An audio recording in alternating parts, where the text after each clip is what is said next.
İslam Bilim Tarihi Sempozyumu'nun oturumuna hoş geldiniz.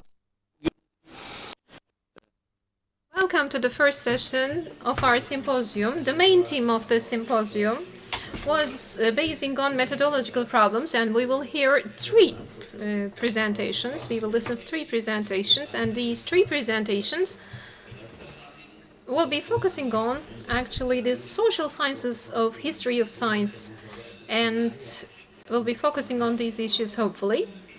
And the first speaker is from Mardin Artuku University, Sirajettin Aslan. Sirajettin Aslan will be speaking about the proposal for determining the phases of formation of scientific tradition in Islam. And we have got 20 minutes for each, and we will allocate some time for a Q&A session, hopefully. The floor is yours.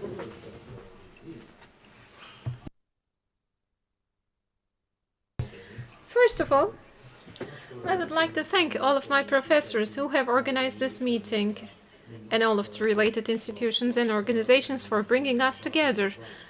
As you all know it very well, today, an online environment, I would like to welcome each and all of the participants for being with us. When we look at the content of the paper, I'm going to look at the general context and concept. First of all, I'm going to focus on some theoretical issues rather than the practical issues. And with another way of saying, the main problem of my presentation is basing rather than on evidences and also some certain concepts, I'm going to refer to some references which are dealing with this issue. But in this respect, the research are reflecting the intellectual cultural expectations and trying to satisfy the expectations related with the mindset.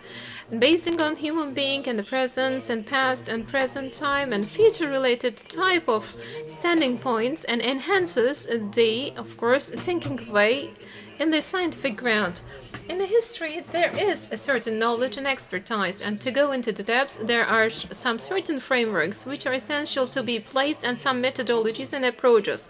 And it is possible to carry on a research with these main items, with these pillars, and of course this has gained a great ground in the field of history of science, and the scientific research models of course needs to communicate and focus on some changes and reflect those changes, and should mention the reference basis and place some certain drafts to make research. In creation process of the tradition or in a scientific explanation, of course it is essential to look at the assessment factors and what will be the assessment evaluation framework. To respond to such kind of questions, of course, we need to look at some, of course, externalization and internalization approaches, and the paradigmatic type of approaches are very essential to be mentioned. In the real main core of it, of course, we are going to look at the analytical approaches, and of course, by taking the inspiration from paradigmatic approach, I'm going to focus on some exemplification, and then by taking my steps from those practical sides and try to bring a commentary on the Islamic approach in scientific approach in history times, Kuni, and also Alparslan Açık Genç will be the main reference points at the maximum level. Direct or indirect way of actually usage has taken place within the framework of my paper. I would like to express my gratitude to both of the researchers and scholars.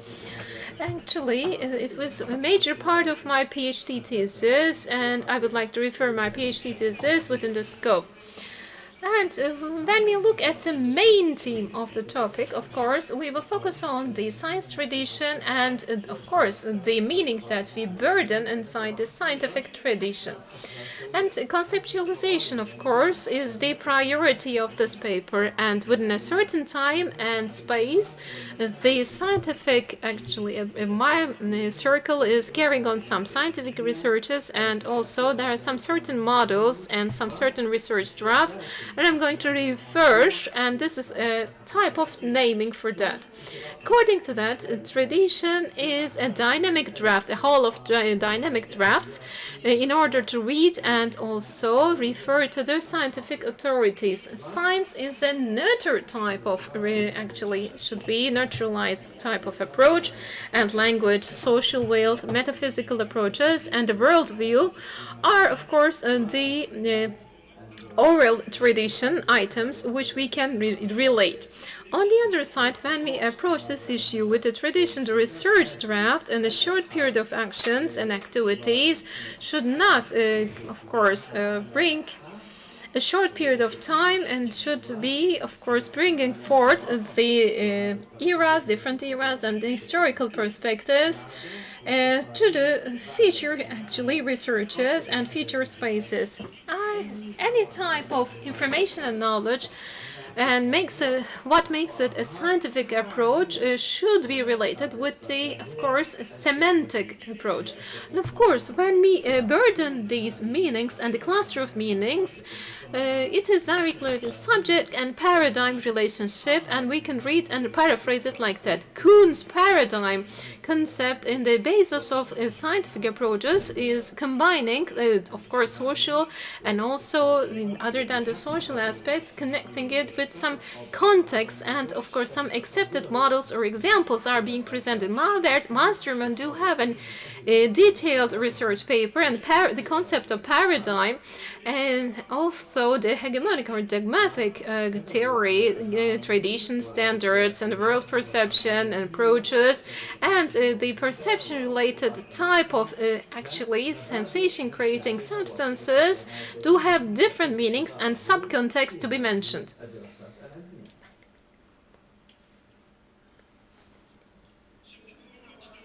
As an explanation to that, our main agenda will be focusing on the Islamic civilization and the tradition of Islamic actually approach in the history of science can be discussed further. In this draft, actually, I'm going to focus on the Islamic tradition, the perception of the world, and a bit when we compare it with the ancient civilization, the approach of knowledge and information, we are going to present the main reasons and the outcomes of actually historical scientific approach.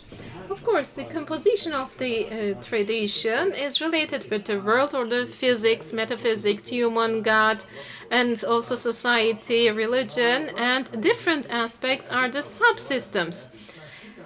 And this is actually index of systems. The worldview is being, world perception is being shaped and figuring out the scientific outcomes and the scientific processes. And Islamic scientific approach has been constituted from the mindset which is able to think socially and also thinking within the context of some certain aspects and surrounding and clustering around the scientific circle. So it is essential to create such kind of a mindset. In order to create such kind of a mentality, of course, there are three pillars and three phases that we can speak about. The first one is Mecca, Medina, and post period. After the passing away of Muhammad the Prophet, we can categorize them. And the worldview's first sequence is taking place in Mecca. And of course, the world and the life after that type of issues are being surrounded. And of course, the identity and the self-formation is being spoken of.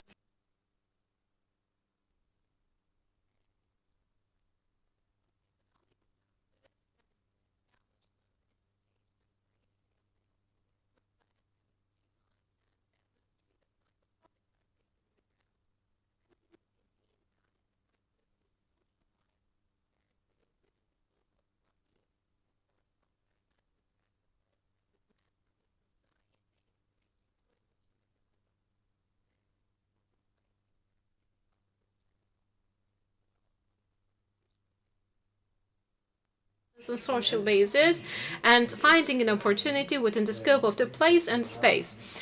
And Islamic worldview, when we look at the basic principles and also conditions, despite the fact that it has got a certain maturity level in the first and second phase, Mecca and Medina is not something static. And this dynamic structure not only revolving around a certain time or space, and it's not circulating around a single scientific approach. It is border-free and space-free and time-free. And so it is pointing out the third pillar of the Islamic approach. As a result, the worldview in the third phase is not only related with spatial constitutions and constitutional features, but it is also related with the responsibilities of the scientific environments and circles. And after the establishment of Islamic perspective worldview, and parallel to that, the scientific approaches and the class of ulemas has started to appear in the constitution of the worldview. From tradition to constitution, there are some ongoing, of course, scholarship activities, and they are being named as the scholars and the scientific people. And in the constitutional process, the main themes are focusing on religious, political, and linguistic and system-related schools and the relationships between Salafs and Halafs. So it's an independent scholarship type of approach and being surrounded in different five items. Each of the circles of scientific approach, without differentiating on categoric basis, do have an, of course, transparency and also interrelation and interwoven structures, and trying to respect and respond the social needs and the Islamic worldview are being clustered within this scope. And of course, as a summary of the scientific approach, it is possible to make a general assessment evaluation as follows. The Islamicization and the also constitutional structure are taking place mainly in the second half of 8th century, and they have started to represent the circle rather than the periphery.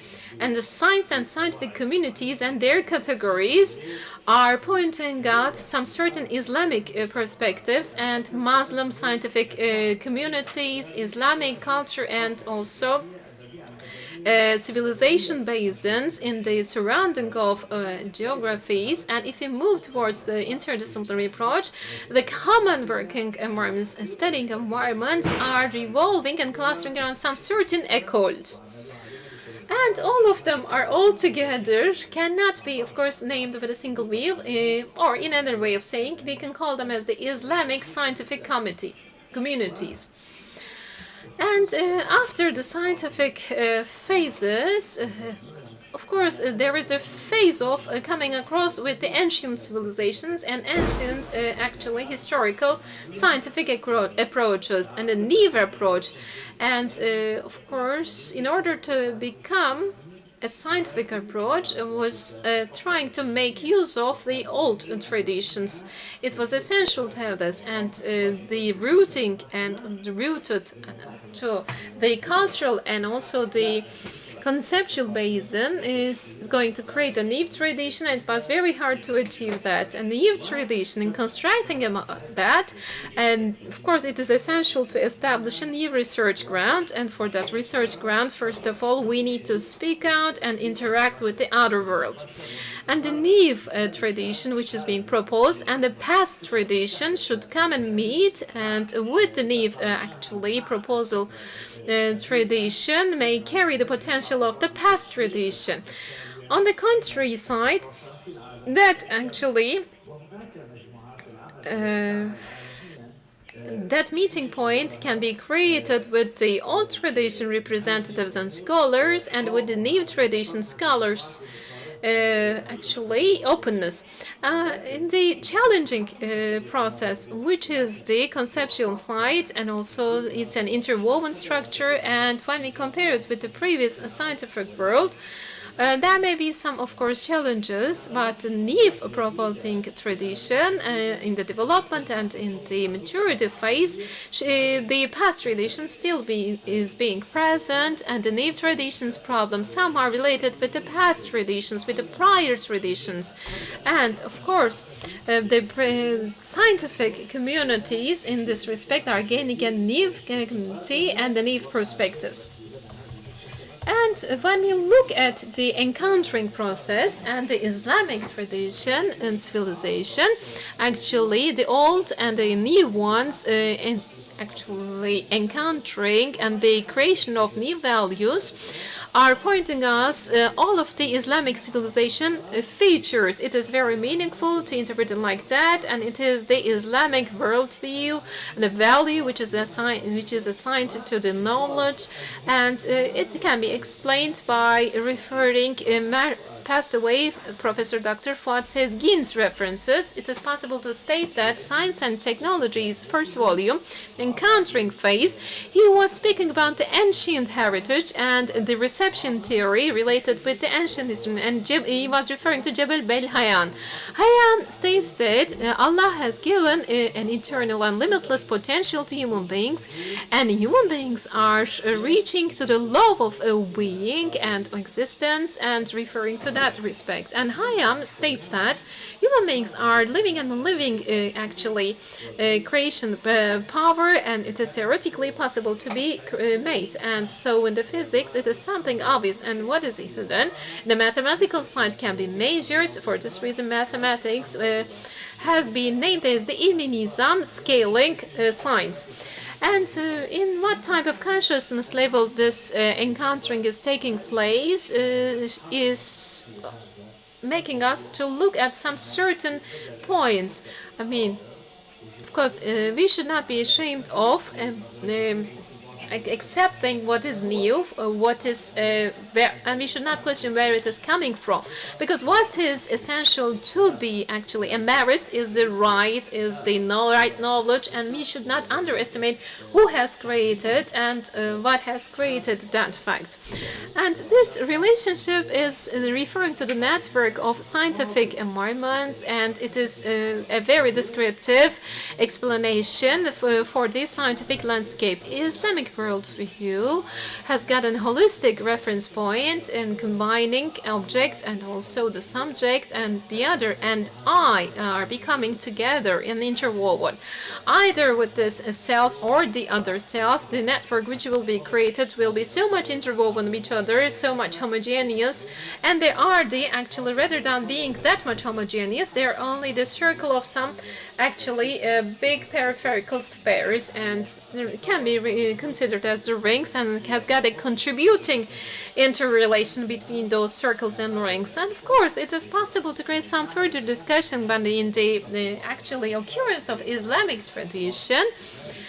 It is possible to say that it was very successful to change the paradigm. 1.5 actually it took approximately 150 years to bring out the Islamic actually expertise and knowledge out, and systematically they have classified it, and this classification has started to bring a scientific perspective to the history of sciences, actually in the field of history of sciences. The prior ones were embarrassing philosophy, heritage, and also scientific knowledge, and astronomy and mathematics type of disciplines, and included them optics and cybernetic type of new approaches and sciences have been created from this structure, so that the probability of such kind of a new science have been in the discussion of Tabarat and Arani, and the previous one should be known and the new things should be added, or otherwise we need to reshape and restructure and reinterpret it. Within the scope, Islamic scientific community, and after encountering with the old tradition and heritage, according to their own perception and fashion, may operate it and process it, and may restructure and has restructured its own tradition. Approximately the 10th century is actually outcome of Islamic scientific tradition. After that, after establishing the social sciences, with an interaction with the ancient civilization sciences, the natural sciences and humanities have started to evolve and have started to find themselves in this encountering process. Which type of a contact has it taken place? It was a disease, has got some figures for the water automat, and it is describing the landscape. Al-Jaziri, in his 11th water meter was focusing on Archimedes' water principles, and Indian elephant, Chinese dragons, and also Iran culture has got references. Islamic culture, in order to remember the Islamic culture, he's picturing some certain objects sitting on the elephant. On one side, interpreting the unification of Islamic tradition with the Western sense of actually civilization's way of thinking and science. So it is a reinterpretation, a new interpretation, and all that figures which are being engraved on the water meter is figuring out some new functions, and also this is what I have just Ebu Bekir al-Razi's opinion, and transforming into a more related context. I think my time is up. I am concluding here. Thank you very much for your patience. Evet. Thank you very much, Mr. Sirajettin Aslan, for your speech on the phases of the emergence of the scientific tradition in Islam. It's a very courageous thing to do with such a broad and deep subject. Our second speaker is going to be online in his speech. Cumhur Ersin Adıgüzel will be talking to us about the periodization of history of sciences in Andalusia. Can you hear us, sir?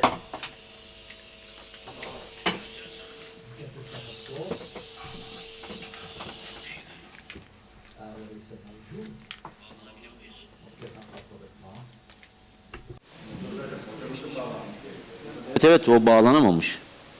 Yani kendisine ulaşabiliyor. Biraz önce vardı, ben gördüm de.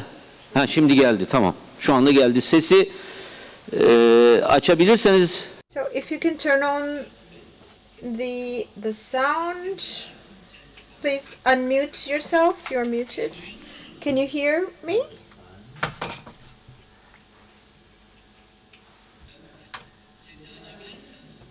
Can you unmute yourself? I think he cannot hear us. Maybe if you speak, we would check if we can hear you. Yes. Can you hear me? Yes, yes. Okay, thank you.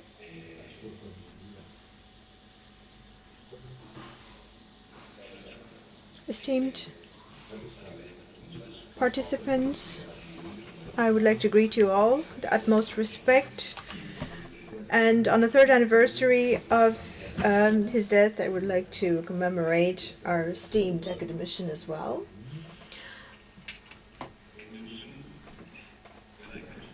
Especially the social history of Andalusia has been quite active, especially in Spain for the last 150 years, with ever more research coming our way.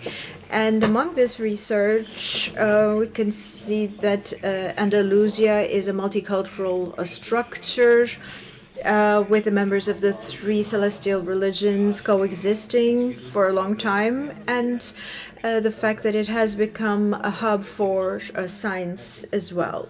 And these points are emphasized in this research. This research emphasizing the importance of Andalusia for science indicate that before the Islamic period there was no significant development, but shortly after the dominance of Islam there has been significant developments in science. And the issue of periodization of history of sciences in Andalusia is focusing on an overall perspective and frame structure. Teklifler sunmayı amaçlamaktadır. İlmi çalışmalardaki merkezi yeri dolayısıyla ben de tebliğime Endülüs'teki fıkıh alanındaki çalışmalarla başlayacağım. Endülüs'e yerleşen ilk nesil Müslümanlar arasında alim yönüyle tanınan kişiler de bulunmaktaydı ve bu kişiler aslında Endülüs'teki ilmi çalışmaları da başlatan kişilerdi. Muaviye bin Salih gibi Andalusia, such as Marvin Salih, özellikle doğudaki ilmi birikimi, Şam especially bölgesi bringing bilhassa forth the ilmi birikiminin en dışta scientific taşımış know-how kişilerdi of the bu kişiler. east, of the Bunlardan orient, sonra of the Damascus region to bunlardan Andalusia. sonraki And nesil diyebilirim. the Burada da following karşımızda generation, I can say, Şeptun lakabıyla tanınan with Ziyad bin Abdurrahman ilk olarak examples çıkar. of Sabn Abdurrahman, known as Shabtun, is the primary among them. And similar scholars continued their initial efforts in terms of scientific realism. Siyaptan Atman, the first education in Kurtuba Kişiler doğuya gitmiş. moved Ve to the burada east, to the Medine'de orient for o dönemin religious reasons, ve as well as aslında developing bütün his İslam tarihi boyunca education as well. And in en önemli Medina, fakihlerden ve muhaddislerden biri olan Malik bin Selim'in de worked kurucusu Malik bin with Enes'in one of the öğrencisi olmuştu. Bu rıhle aynı zamanda Endülüs'te yüzyıllar boyunca devam edecek olan Doğu ile has Endülüs also arasında marked the initiation of the connection between the Orient and Andalusia, which would continue for years to come. And during this education in the Orient, also other significant scholars of the period were consulted, and then he returned to Andalusia. Shepton brought these vast knowledge to Andalusia with him and passed it on to his students in his lessons as well. His most famous student is Yahya bin Yahya al-Maisi, who would be a significant name in the later years. Following his teacher, he finalized his education in Kurtuba and went to the east and received education from Malik Mines like his teacher.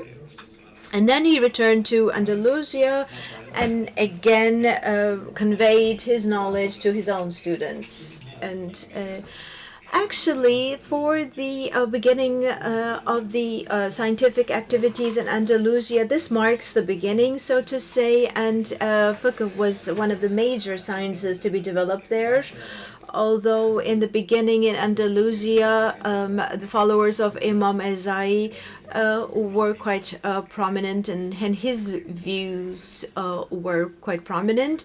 However, Sheptun and Yahya bin Yahya later on had significant influence to also make the Maliki group significant in that predominant in the area, and also the views of these groups and sub groups were also became quite significant in the region.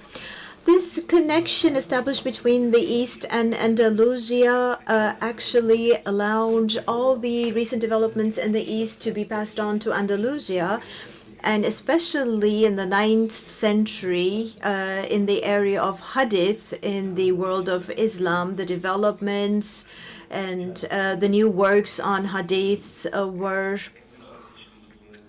transferred to Andalusia as well.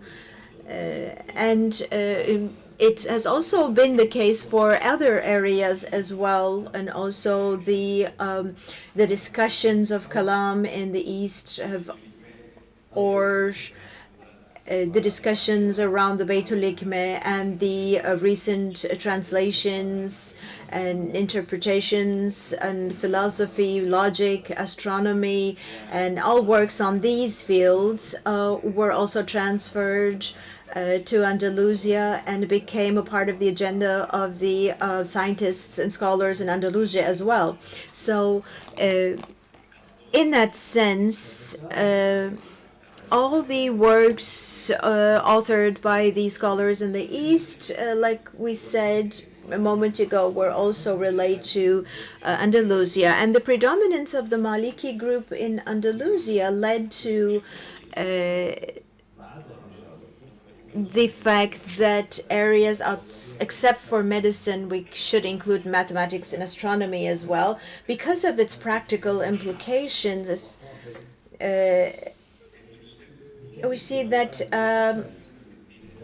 the more theoretical, philosophical aspects like Kalam and similar areas were not very much valued in Andalusia. So the Maliki group focused on their own views and rejected the ones that were outside of the scope of their own views, because they did not want to have the same discussions around the scope of Kalam's also take place in Andalusia. So they were quite strict in their resistance to these philosophical areas and topics, and therefore these topics had to continue with their existence in Andalusia in secret, so to say, veiled, in a veiled manner. So the 9th century, which is the 3rd century in Hijri calendar, were the developments that were followed closely by Andalusian community, and the fact that these scholars in Andalusia also researched and understood these works. They have started to contribute their own to make their own contributions to these areas.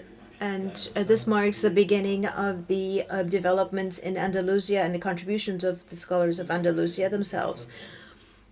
In this period, there are some scholars like Utbi in the area of fiqh, or later period Ibn Abdul Barr in fiqh and hadith, and Ibn Sida in an area of language, Ibn Jajal in pharmacy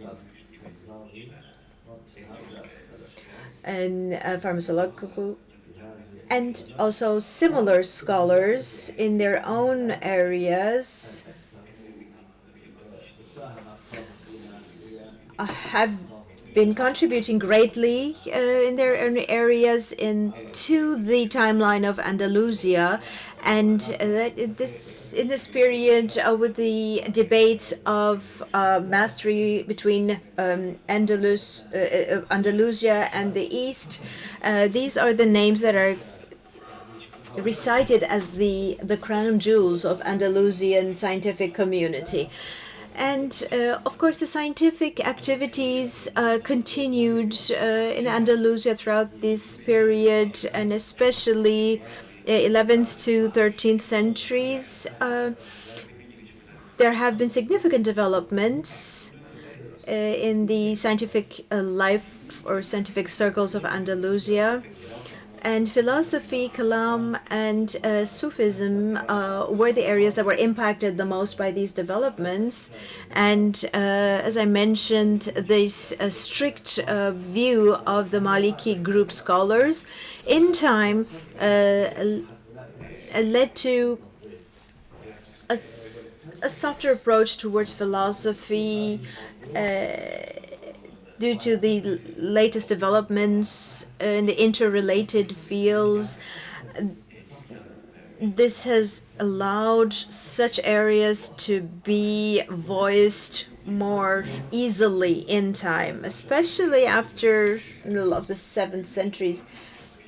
There have been major losses of property and land in Andalusia for this community. So with that came along, as in all other areas of life, an established tradition disruption, so to say. And of course, the scientific activities were also harmed and impacted by this. So on one side, of course, there was this loss of land, and also on the other hand, there was this migration from Andalusia to Africa, to Tunisia, to surrounding countries. This has caused a loss of so this is caused a migration of the scholar community as well as ideas to Africa instead of Andalusia. On the other hand,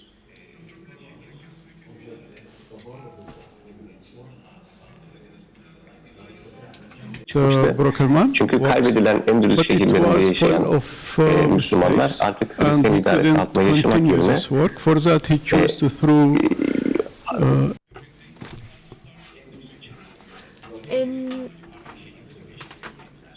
Also, other parts of the community started migrating to other cities in Andalusia if they did not want to leave Andalusia after the loss of Seville as well. And in Granada, in that period, was once such city held by the Muslims still. And as of the it's was comprised of a narrow coastal region in that period, still held by the Muslims. The issue of periodization of the history of sciences in Andalusia, we have the greatest challenge in the different periods and process of emergence of different areas. For example, the developments in the area of fiqh have been different from the developments in the area of astronomy. So in that sense, this overall framework that I have just tried to draw for the scientific development in Andalusia is not the same for all disciplines of sciences. If they would be accepted as an overall single framework, that would lead to erroneous conclusions in that sense. What I want to point out is that in the 3rd and 4th centuries of the Hijri calendar, I believe some of these regions have completed their period of emergence, and to 5th to 11th years in the Hijri calendar, we have prominent works of science coming into effect with like a golden age of science in Andalusia. This is an overall accepted proposition. But we cannot say that this was the same period in terms of emergence and development for all sciences, all disciplines of sciences. We can, in my presentation, I would like to point out that the difference between the disciplines, the different areas of science in terms of their emergence and development should be taken into consideration for a sounder approach to sounder conclusions towards this periodization. In the area of fiqh, the early activities were focused on fiqh especially, and especially in this period, we know that the Maliki group was predominant in Andalusia.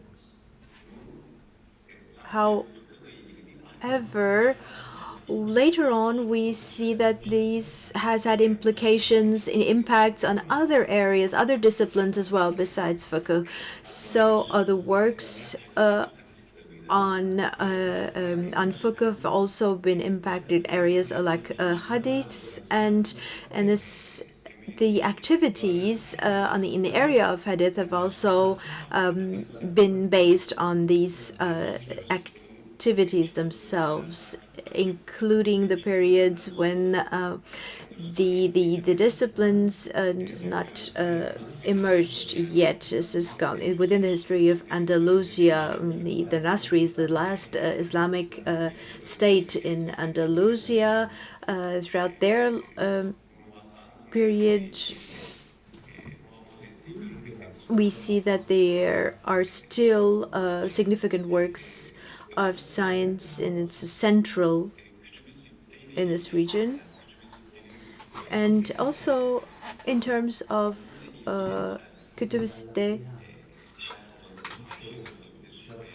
and his works, be it shares or works on Ravis, these works were also transferred to Andalusia, and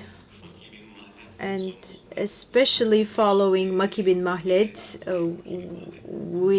who is quite significant in that sense at this point.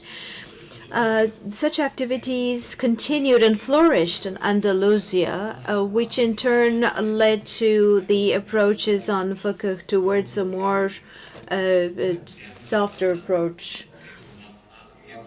And besides Muvattan, also other works, prominent works of the East, of the Orient, were able to impact the thinking in Andalusia, and Abu Dawud and Nasain works were well known in Andalusia,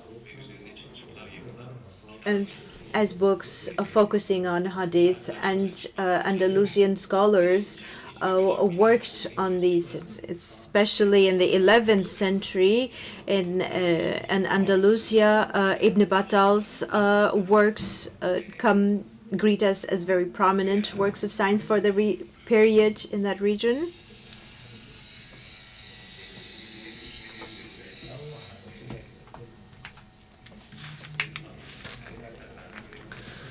And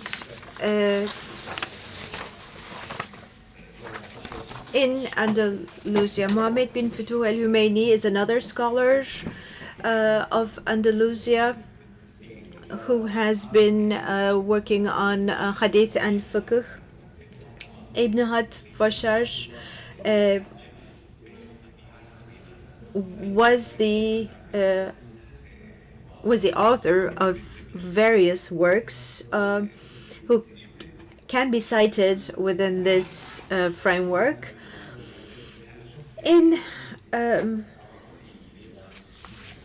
that sense, periodization studies, we have to take into consideration, like I said, these interactions between different disciplines and their timelines. And I want to give an example from positive sciences, especially medicine.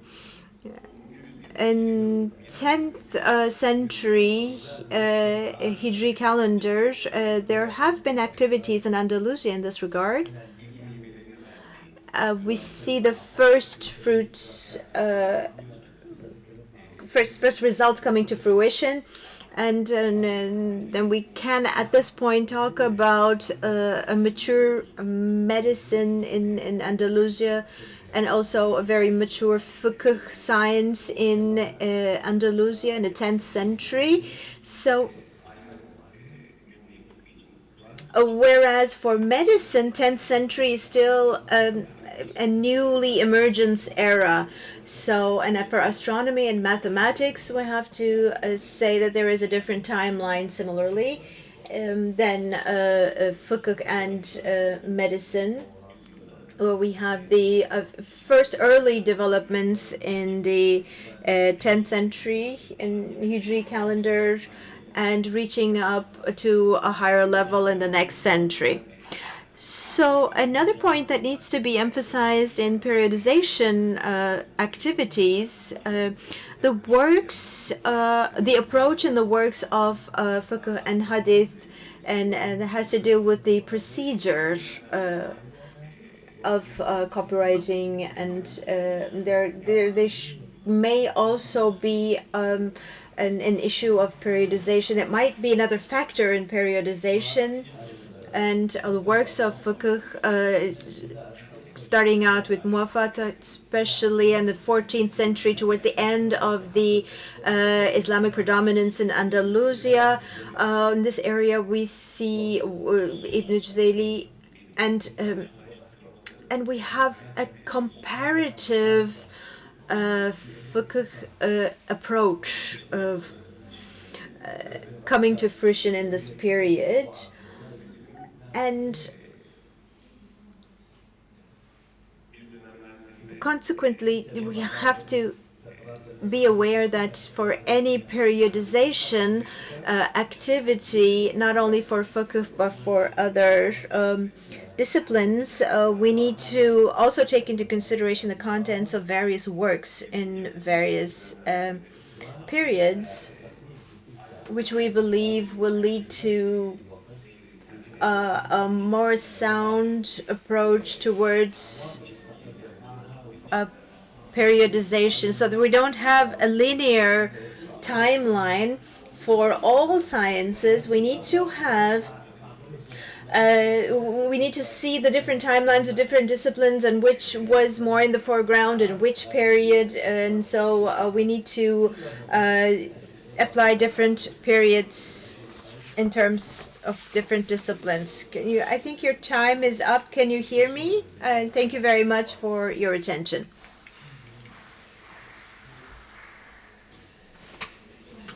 Bilim Sciences in Andalusia. I mean, the social sciences and the natural sciences are being the main focal area. And of course, when we look at the progress and also the Eastern Islamic geography's progress, different perceptions and different approaches are significant in your paper. Thank you very much, Cumhur Ersin Adıgüzel, for your presentation. Our last speaker in the session will be Nurullah Ardıç from Istanbul Technical University. You will attend our session.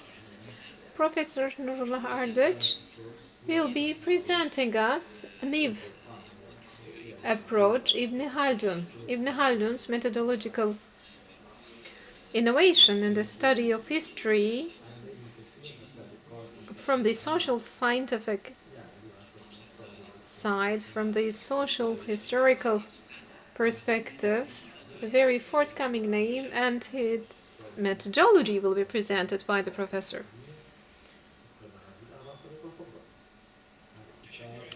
Thank you very much. I would like to thank the organization committee for inviting me, for bringing us together. I have prepared my presentation in English, and I have already prepared an English text. I would like to apologize, but I'm going to present it in Turkish, because among us, as far as I can understand, we don't have any English listeners. The screen may be in English, but my speech will be in Turkish. Let me see to tell it. Ibn Haldun is a 14th century thinker, philosopher. So he says that we need to look at the history actually as a very important source to be taken lessons, the book of lessons. And actually there are some certain dynamics which are not changing, which we are speaking social environment right now. This is an unchanging or a kawaid or ahwal type of concepts that he's referring to. There are some unchanging principles, and the scientific approaches can be the only way to analyze them. This was what he was advocating. He was proposing at this time.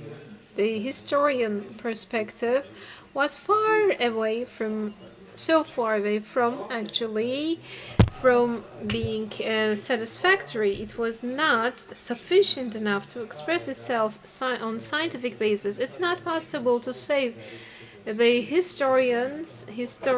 scholars, and he was naming a new approach, a new discipline, Ilm al-Umran, the science of society. With the rise of the states and with the collapse of the states, of course, the scientific approaches and focusing and examining them with some scientific approaches was, of course, in need of a methodological approach, which he has mentioned in his Mukaddime, in his preface. What we can figure out from the preface has got 5 additional features. Methodological innovation is basing on these 5 principles. And when we look at these 5 principles, briefly to be mentioned are social conditions and financial conditions, like geography and socially or politically, and cultural values and traditions, roles, and comparative perspective, deduction, and prioritization, and methodological skepticism are the approaches that he was proposing. Today I will share them with you. First of all, let me speak about Ibn Haldun's epistemological approach. Ibn Haldun's, in order to understand his epistemological approach, there is a theoretical framework which I will present, as you can see on the screen. In the Islamic epistemological approach, it is possible to create a ground for the discussion. This approach, which is the concept of Tawhid, many of us is familiar and surrounded and constructed around this concept and becoming crystal clear, and has got three main principles to be mentioned. I'm not mentioning all of these principles. This tripartite principle was taken from Ahmet Davutoğlu, but there are more classical names to be mentioned who do have a study on this. What are they? Epistemology is derived from ontology. If there are people who are working in the field of philosophy among us, may understand those concepts better than me. And secondly, there is a differentiation between ontological and epistemological spheres. So there is an hierarchical relationship. Molla Sadra named it as Tashkik al-Marifa. Third one is the harmonization of epistemological sources. And let's have a look how Ibn Haldun is applying these three principles. When we especially focus on Ibn Haldun's Mukaddemah, the Mukaddemah al-Mukaddemah, in his recent studies, he's discussing this issue. According to Ibn Haldun, there are three universes, three worlds. The world of creation, which is Tekwin, and the world of human beings, which is concepts and ideas, other than the minerals, other than the flora and fauna, the world of human beings, and the third one is the world of angels, which is Malakut.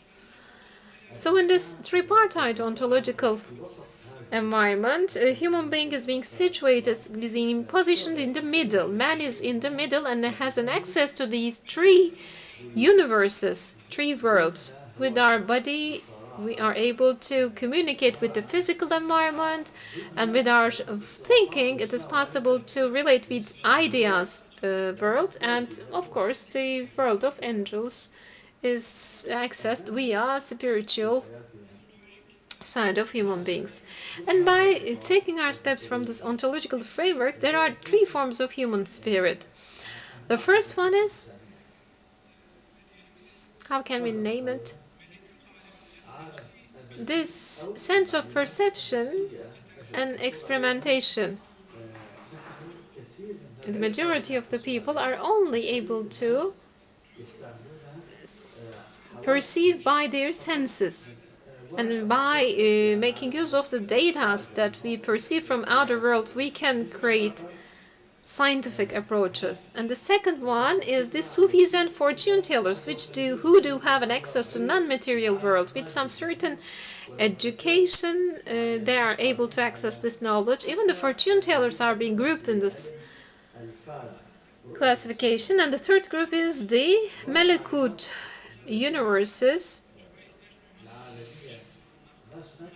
accessible ones, who are prophets who do not show any extra effort or spatial training to access this knowledge. There are three forms of knowledge.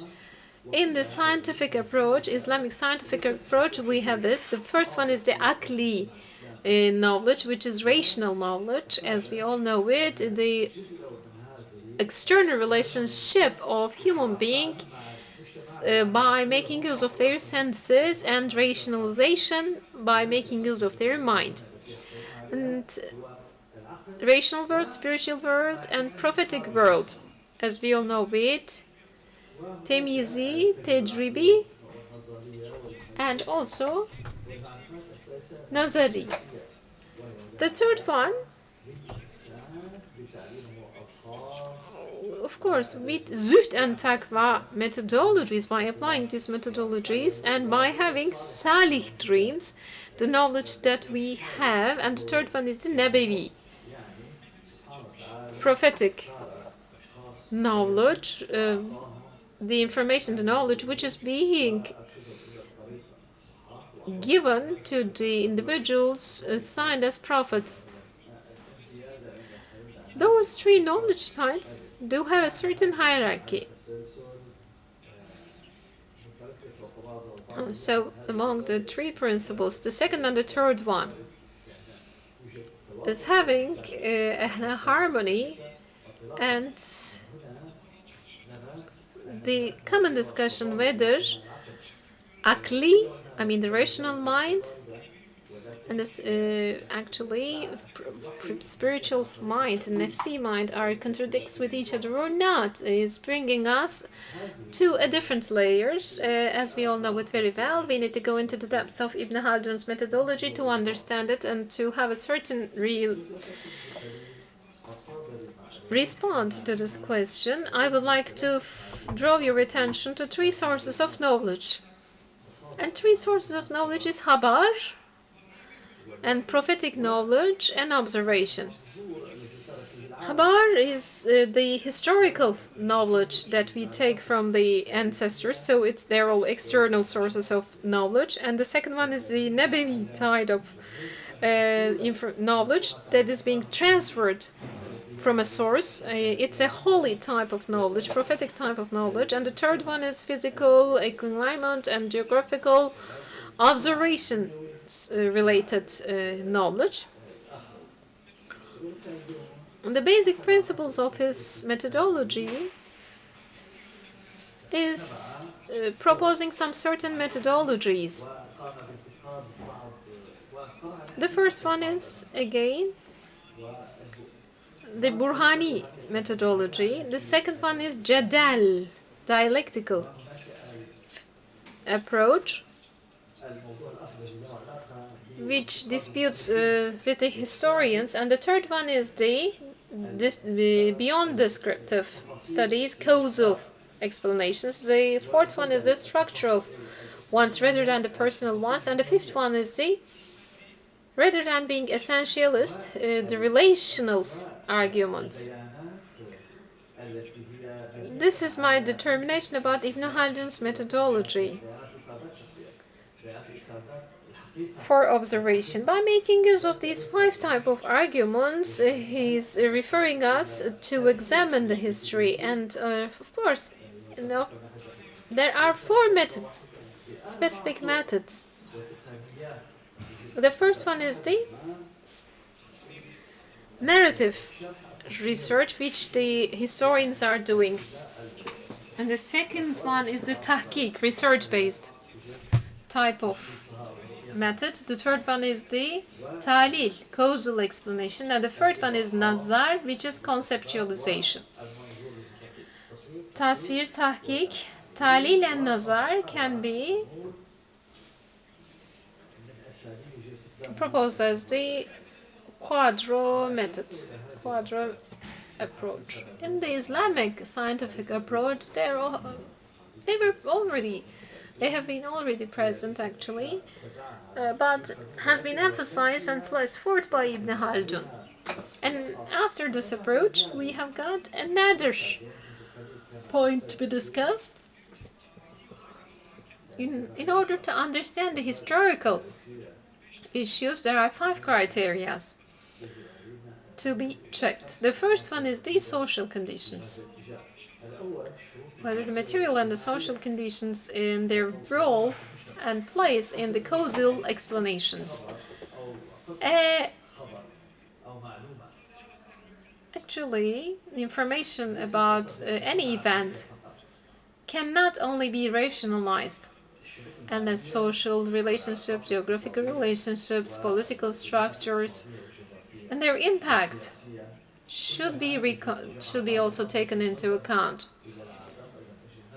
And what we speak about rationale and what is possible for our rationale is not sufficient enough to rely on some certain explanations.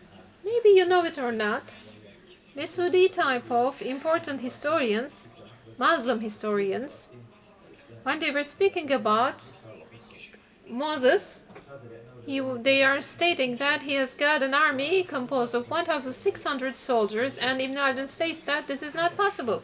You cannot feed this group of soldiers, it's impossible.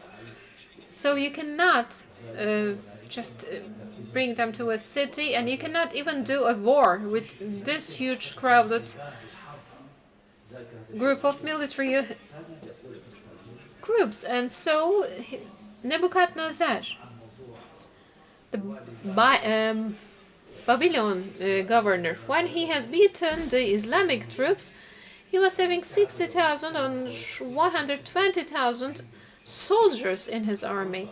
And during the Moses times, the region which the Israeli people were living was not this much big like today.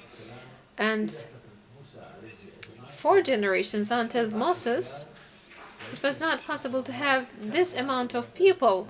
It was only composed of 70 people in the family, and in 4 generations it was not possible to reach that 1,600 people as a soldier number. So by making use of rationales, some certain rationales, he is denying this information and the history. Ibn Haldun is criticizing the historians in 4 perspectives. Since that they were using actually unreliable methods, they are not actually trustworthy, and they do have descriptions, and they don't have any causal explanations, and they do have gossip like hearsays, and they're ignoring the context, and they are ignoring the principles of ahval, the social environment, the social conditions, and fourthly, they were misinterpreting the reasons of events. And there are some references from Mukaddime on the upper and below sides. I won't read them, those paragraphs. You may read them if you like. Ibn Haldun states that what historians are doing are actually methodological mistakes which cannot be maintained, amended. And I have established an alternative research approach and names it as Ilmi Ümran. Let me speak about Ilmi Ümran. And let me compare it with an historian perspective. Ibn Haldun's perception, historians are only examining the visible actually events, and they're only describing them. So there is a descriptive approach, but they are not going beyond that. But Ali Ümran is going into the depths of this seen reality, and by taking inspiration from Kelam, he is reflecting the unseen dynamics. And this is which is more important. The structures which are shaping the history are taking place in the depths of events. What you see on the surface are the shallow changes, rapid shallow changes, and we should not be misled by that. What is not being seen, I mean, it's not enough to be descriptive. It is essential to have tasvir, tahkik, talil, and nazar methodologies. And Ali Ümran is at the macro and meso level. The interpersonal relationships, which he names as the Ümrans, I mean, they translated as civilization, but it's not civilization. Ümran is working scientifically, working on a certain group of people scientifically. What type of teams it's working? States and religions, cities and populations and the city life and migrant life, Haberi and Bedevi Ümran type of communities and lifestyles are being, and Asabiye, which is a very important concept, and of course the occupations and also loneliness and socialization. Tenus, the concept of tenus is being studied with a systematic approach, and of course sciences and arts are being examined. Socioeconomical factors as a methodological tool can be exemplified as follows. When he was telling it in Mukaddime, he was comparing West and East. Western Islamic world and Eastern Islamic world do have a great difference. In Neshruk, in eastern part, the sciences and arts have developed in Baghdad region, in Iraq, in Syria, in Maghreb. It is far behind. And why is this? Because there is a cultural factor and there is a social factor. There is a developed economy and there is a higher level of urbanization, and the educational institutions, in quotation, public and private institutions, foundations, and wakufs, or the sultans were supporting them. According to Ibn Khaldun, what we name as science and arts are directly handicrafts, and their development can be related with the social development. Economy, political consistency, and urbanization is directly related with that. The same argument is being adapted in some other examples. Development of madrasas, the educational institutions, and the linguistic studies, sarf and nahi studies are being described within the scope. East is superior to West, which was being emphasized, and comparative approach. In comparative approach, Shahdidi Gaib was used here. Time and space comparison. Other than that, we have said Batin and Zahir description is being done. By looking at the scene events, trying to understand what's going behind, just like the social sciences are trying to do right today in our present time. And fourthly, methodological skepticism, which I have just referred. Ibn Khaldun was approaching every prior information and knowledge with a skeptic perception. What is being actually skeptic within the eye of the reason and empirical evidences, and why being reassessed and re-evaluated. And also, we should avoid bold generalizations, and induction approach was also the fifth step. And when we reach to some certain generalizations, every states are collapsing in 3 generations, after 3 generations, but there can be some exemptions, like the collaboration between Turkish people and Abbasis was given as an example, so it is possible to extend it 1 generation more. And what he values a lot, and what he names as actually constitutional institutions like Asabiye, he was very actually comfortable. He states that they do have universal impacts. Let me conclude at this point. He's comparing his tradition and his approach with the prior approaches, with the past time and historical approaches. Thank you very much. Thank you for your presentation on this broad topic and well-prepared speech by our colleagues. We now have 10 minutes for questions and answers until the end of the session. And I would like to thank all of our 3 speakers of this session and ask whether there are questions from the audience on either of the presentations. If not, maybe we could ask Nurullah again. Yes, please.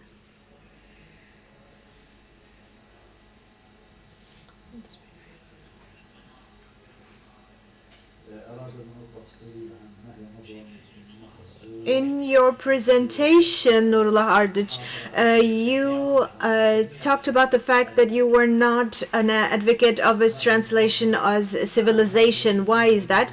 Well, it's more of a methodological concern that I have, because the conceptualization of civilization is more contemporary and very broad, used in France in 1750s for the first time, and it is closely associated with colonization.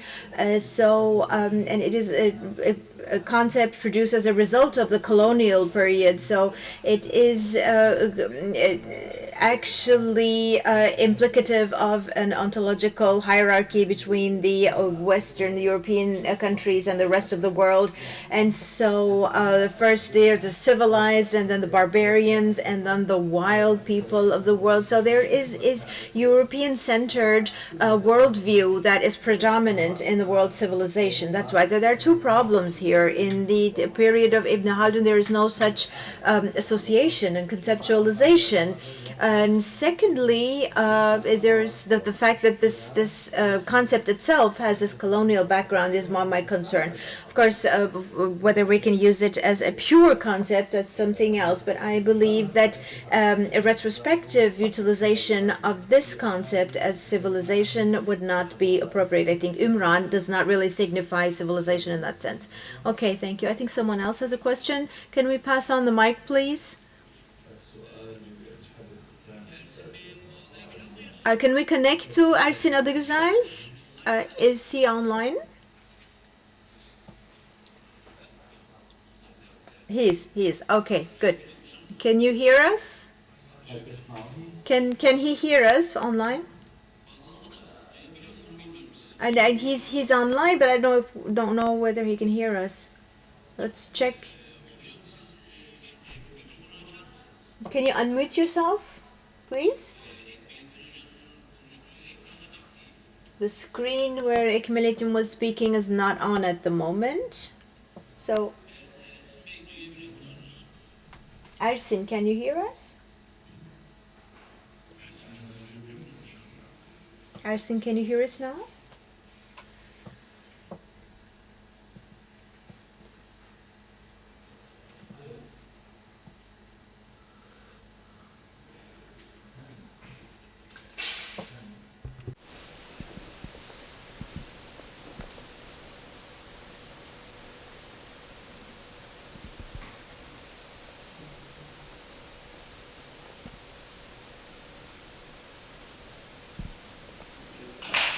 Yazın chatte.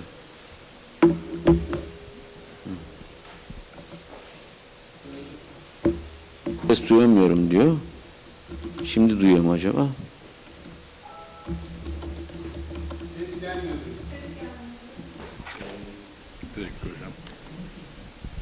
Bu görünen ekran, sizdeki görünen ekran, Ekmeleddin Hoca'nın göründüğü ekran kapalı, sesi kapalı. Ersin Hocam.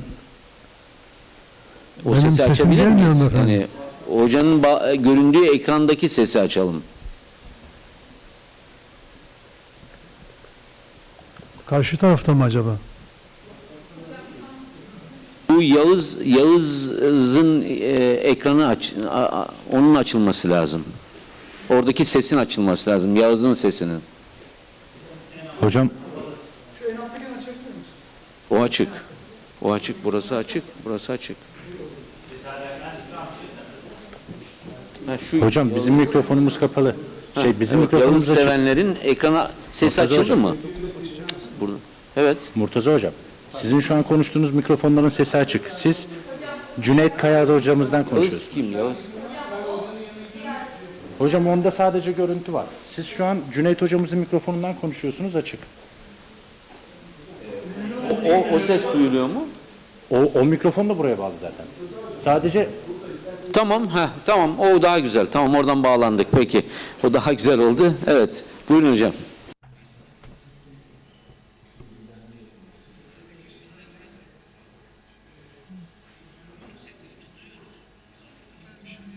So I will ask my question to Cumhur.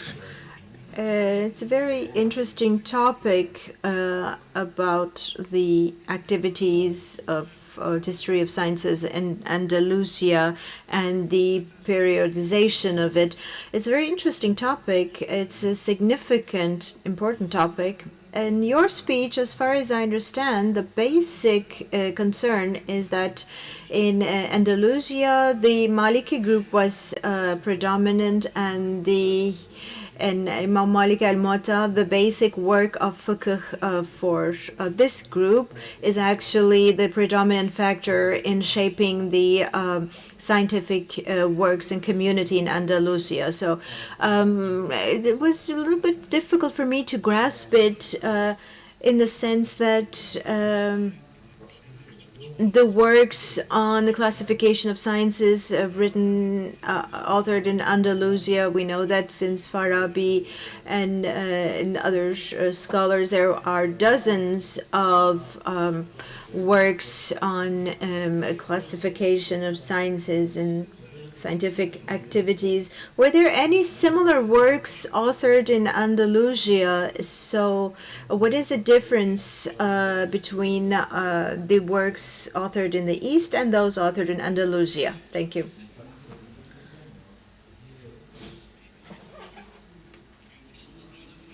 You can see here, he should just unmute himself. Okay. Thank you very much for your question, sir.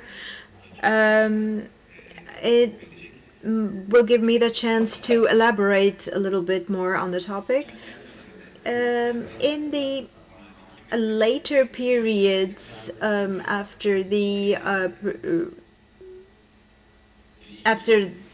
period when the Maliki group became predominant in Andalusia, there is a geography book, Asim Mutakasum, which has a passage which reads, it does not name names about the Umayyad sultans in Andalusia. It says,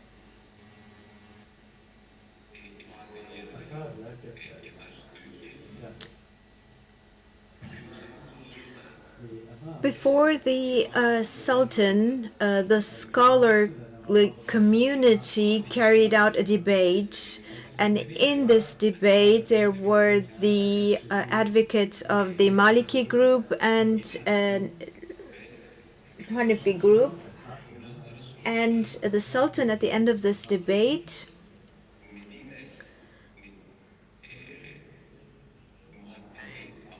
indicated that the views of Medina and the Medina group was sufficient for us, indicating his favored side of the debate. And after that, which in turn became the predominant group in Andalusia after this affair, after this incident. So, of course, the Sheptun and Yahya bin Yahya and other significant scholars being present in the scientific circles of Andalusia have played a role in this. And the views, and Malik bin Anas is actually their teacher. So it's very natural that they have relayed his views to Andalusia, and all the activities following these two scholars were also focused on the same view in the later periods. Also, in the Maliki circles in the east as well, including Baghdad and surrounding areas, were in close contact with Andalusia. So this movement, which was initiated, gained momentum in the later years as well, with such connections to the east as well, which led to the Maliki group becoming increasingly predominant. Qadr, which was not Maliki, still ruled according to Maliki law, Maliki rules. So, and some well-known works and books written or authored outside of Andalusia also pointed out that this was actually in line with the Maliki law. Okay, we understand that it's clear to us that the Maliki group was predominant. But the fact that this Maliki group was preferred in Andalusia was the basis. We want to know the implications of this preference for the beginning. So what are the later impacts? If my question was not understood, I'll repeat.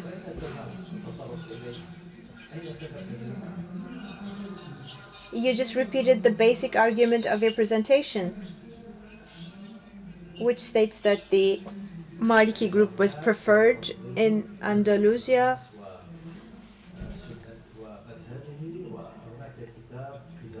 I accept that. That's not something that I'm debating. But when you talk about the periodization, how does this reflect in the periodization process?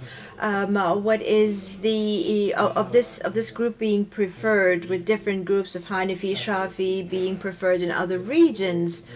This is of course a different school of thought, or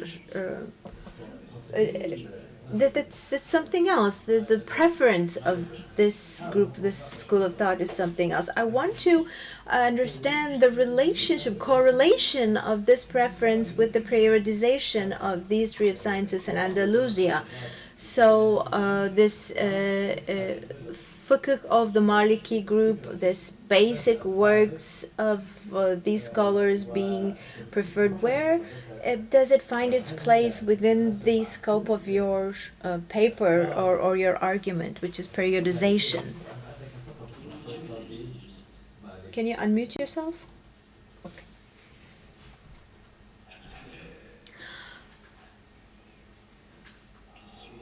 Philosophy, astronomy, mathematics, geometry are disciplines which were in the which different in its journey to the east, especially in the 10th century. So the father of Ibn Mesali and the know-how or inspiration from these scholars in the East were actually transferred back to Andalusia with him. But because of the circles of the predominant group views, they were not, they did not have the chance to flourish there in Andalusia. And this transformation of the scholars in Andalusia came into effect only at later stages, only after which the philosophical sciences could flourish in a more free, more atmosphere of freedom, so to say. Only after that period, that's what's affecting the periodization. Of course, this does not mean that in the 12th century, Ibn Bachi, Ibn Tufayl were scholars who lived in these periods, and Ibn Rushd, before them there was no activity on philosophy in the Andalusia, but what we see in terms of the connections with Andalusia, the famous names and personalities of philosophy coming into effect only after this century, and why this fiqh and kalam and philosophy being transferred to Andalusia at earlier centuries. This difference in periodization is exactly the issue here. So this preference was the basic factor for this difference in periodization. So Malik bin Enes and his students were the basic factor in shaping the view of Andalusia in that period. If they had been able to accept and also adopt other views other than the Maliki predominant views, we could have had other disciplines flourishing in Andalusia in earlier periods. And also Ibn Barijah and Ibn Bisul were also scholars who lived in the 12th century, and also the fact that The discipline of Sufism has also emerged after the transformation of the Maliki group is also another example of this issue. Thank you very much. We would like to thank our three speakers for their presentations as well as their answers, and would like to thank the audience for their attention and participation as well. We have, I think, now reached the end of the session, and we have a half an hour break until the next session. Thank you very much.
Meslektaşlar, sevgili öğrenciler, hepinizi saygıyla, sevgiyle selamlarım.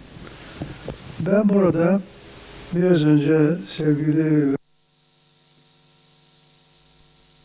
Sevtep Hanım'ın söylediği gibi çok güzel hatıralarımız var burada. Çünkü burada bilim tarihi bölümünün ilk master ve doktora tezlerinin tartışıldığı, kabul edildiği bir yerdir. O bakımdan 1984'ten itibaren İstanbul Üniversitesi'nde yetişen 15 arkadaşımızın yüksek lisans ve doktora tezlerin müdafaları burada oldu. Onun için bu mekanın hatırası hepimiz için çok kıymetli. Ben esas tebliğime girmeden önce rahmetli Fuat Hoca hakkında bazı intibalarda bulunmak istiyorum ve burada gördüğünüz gibi resmiyle bir levha koydum.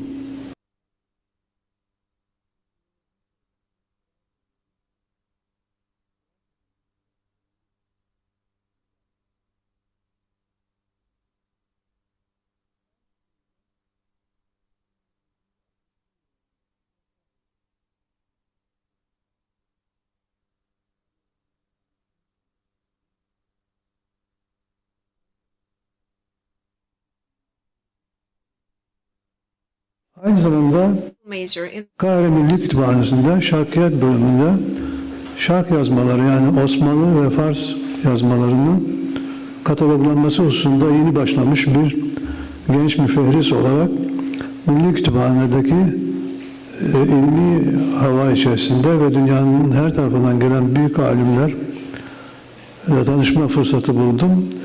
Onlardan bir en genci o zaman mesela Criswell vardı, o meşhur İslam mimarisinin cilt bir o zaman genç 20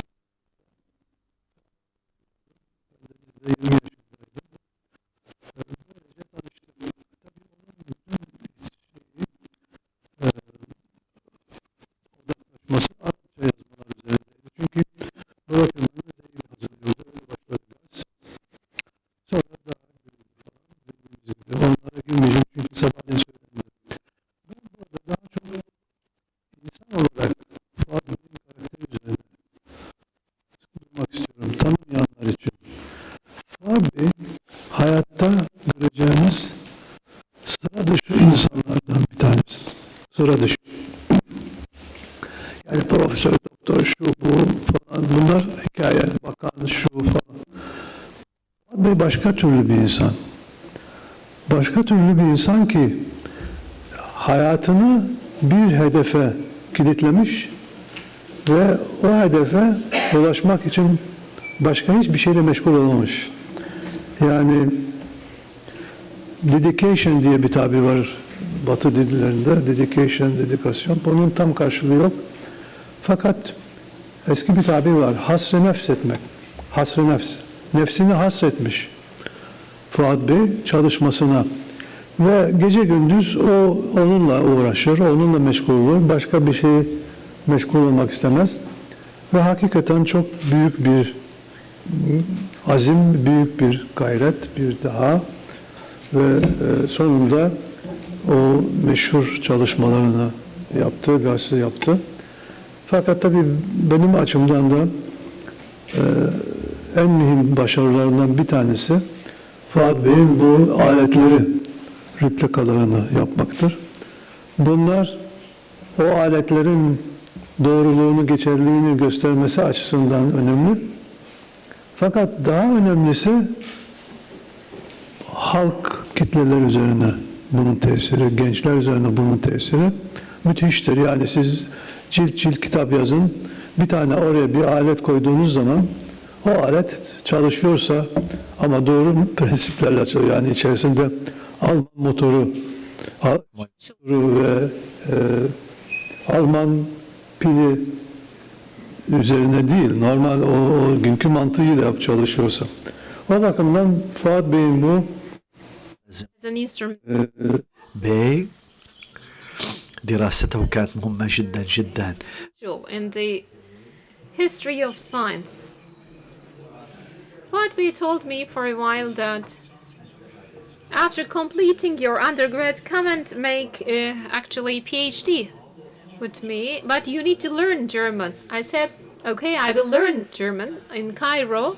I went to Goethe Institute. I have started there. Next year, he came and said, unfortunately, there is no scholarship. And I said, okay, and passed away. And after establishing the İFSK, he said, okay, come and be my assistant. For the very first time I'm telling that, I thanked him. And I'm preparing the Ottoman science literature, working on that. Thank you very much for your privilege, I said. In the recent years, of course, he has become a very well-known name, because Fuat Bey, as we all know it very well, was having a disappointment with the state. And the state, in order to recover this process, has taken very initial and very important steps. And Fuat Bey, in his own state, was able to pass away and reach to Allah, and this is a great, actually, honor for him.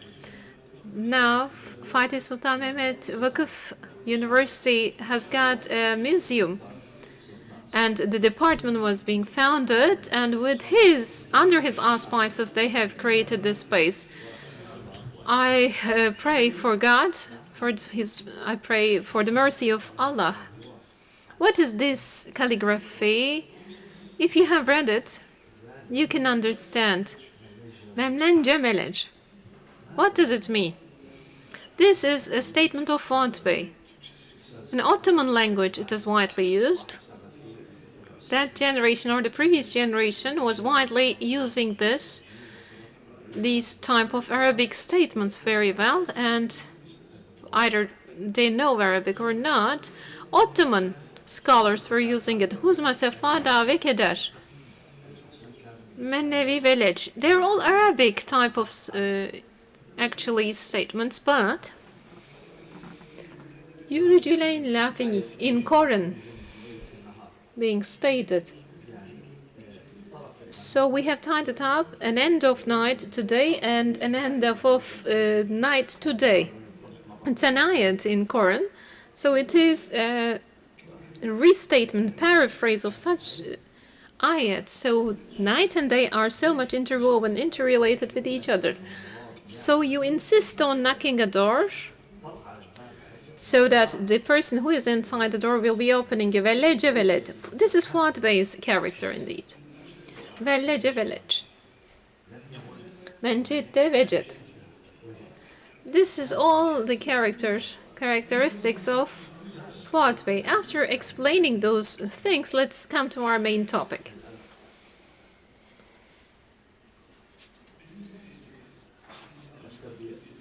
The education of science towards new theory on the institutionalization of science education. Human beings, after coming to a certain level of maturity, is getting acknowledged, and with that acknowledgement, of course, the transformation of knowledge from one individual to another, I mean the teacher and the student and master and apprentice type of relationship at some certain period of times is taking place, but above all, there is the institutionalized structures. We do have universities because the students are coming to universities, entering the universities. In universities itself, an institution, all of these institutionalization topics in different civilizations have shaped in different formats. And the majority of them have started at temples, started within the structure of religion, under the umbrella of religion, from Egypt to Mesopotamia and to other civilizations. And in the ancient Greek, it has started in temples, and in the secular societies, museum-like structures or library-like structures have embarrassed education. When we come to the mid-century and mid-centuries Islam, somehow science and technology were going. I will speak about some certain issues. Ulumin evail. Ulumin evail are the previous ones. I mean the ones who are before us, who are previous than us. So before Islam, pre-Islamic, Iranian, Sasanian, Sanskrit, And the other scientific language, we are speaking about scientific civilizations, starting with Umayyad time and continuing during the Abbasid times, have continued with big translation practices, and we were having masters and apprentices, and they have taught their students and their apprentices. The history of actually mesele is what I'm going to focus on, because it has rarely studied, and müşteşiks, the researchers, very rare researchers, have worked on that, and unfortunately they have started from a wrong place. Islam, the understanding of science in müşteşik people do have some contradictions, and with that understanding in the institutionalization history, it was being misinterpreted. Hungarian Ignaz Goldziherz, for example. Ignaz Goldziherz in 1921 passed away. And he states that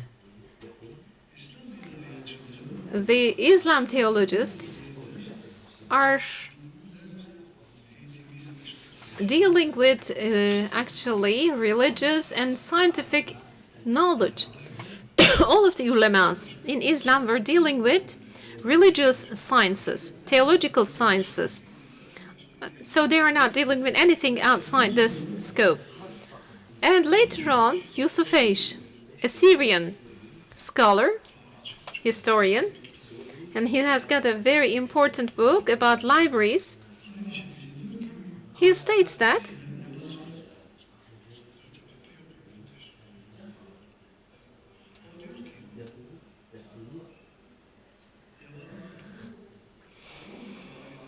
Ulumun al-Awail is a foreign source. So there is a skepticism in its presence. But he states that Beytül Hikme has adapted a certain level of understanding and scientific approach and progressed by having this different mindset. And Gustav von Grenbaum states that in the Islamic understanding there is a dichotomy. There is actually a contradiction. Islamic sciences and non-Islamic sciences are contradictory, are opposite. And among those opposite dichotomic approach, they place a scientific approach. In the morning, Mustafa Bey mentioned about his PhD. He has completed his PhD in Harvard, and he is focusing on scientific institutions. Islamic civilization's golden age was very short in term, so that those institutions could not grow up, could not develop. Later, in 2002, Georg Makdisi, who is a professor mainly focusing on madrasas, he was invited to Turkey, and he has delivered very good speech, and he has got a great book about the latest theories about madrasas. He states that madrasas have been founded to teach fiqh, and the fiqh scholars, against these ulmul evari, against the rational sciences, they are enemies. They are against, and so those scientific fields have been excluded from madrasas, and they were not being taught in madrasas for a long period of time, for 20 years, 30 years, one by one, and as a collective study, I have worked very intensely, and I have tried to bring a new theory, a new understanding. I wonder what will you say about that. The starting point here is, the starting point before today is starting with dichotomy and basing on dichotomy.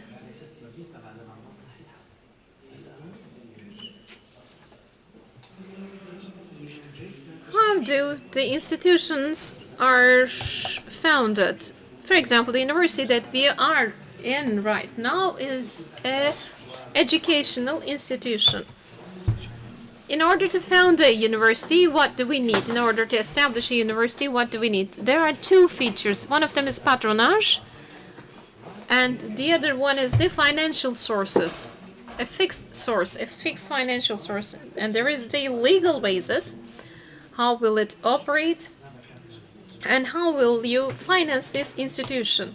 If you do not provide these financial conditions, it may only go for a few steps, then it will collapse. If you do have a legal framework, it may survive, otherwise it may collapse. Throughout this Islamic history, we have looked at the issue from these two perspectives. What is the legal basis and what are the financial conditions? When we look at the financial conditions, there are two things to be mentioned. There is patronage. It was always present that in all of these civilizations, in all of the histories, auspicing and patronage and guardianship was always present, and it is working on that. And the sources is a very important topic. We were speaking with Bedevir Bey, and we were speaking about the foundation law, and it is something very important in Islam, and has got a very important framework. Both the legal framework and the financial sources are included in this framework. If you establish a foundation, and if you take a certain capital, a certain capability, and combine it, connect it to an institution under some certain conditions, and with its fixed income, if that institution continues, it may only continue like that. And the foundation institution structure is coming from that source. I will return back to that topic. Now let's have a look at the chronology. In the between 8th century and 12th century, there is the patronage, the idea of patronage. In Baghdad, there is Beytül Hikme and Harun al-Rashid, El-Memnun, El-Mitevekkir times. Like 780s and 860s, until 860s, there is an 80-year period of time. And Beytül Hikme, the House of Wisdom, as an institution, has lived. And recently I am working on Beytül Hikme very much. This is a very fantastic story, actually. In the 20th century, Ibn Nedim, for example, has passed away 100 years later and prepared El-Fihris book. All of the Abbasi literature and their translations and scholars, astronomers, and botanic experts and linguists, poets are all involved in that.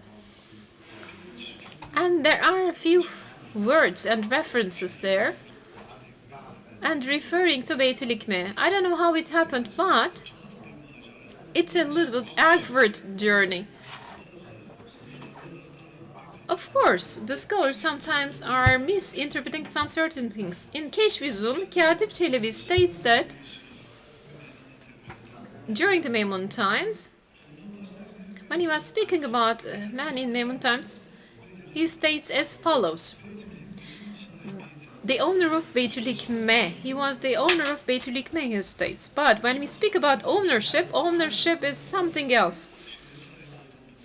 I own, for example, this book. Sevtep Hanım gave it to me. And there is the head, there is the director of that institution. Flügel, in Katip Çelebi's translation in Kütübül Fünun states that this place, this Beytül Hikme, there was a book named Beytül Hikme, he states.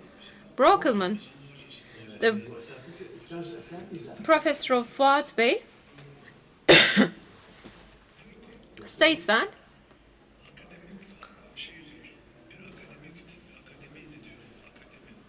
academia was a real academy. Beytül Hikme was a real academy, he states.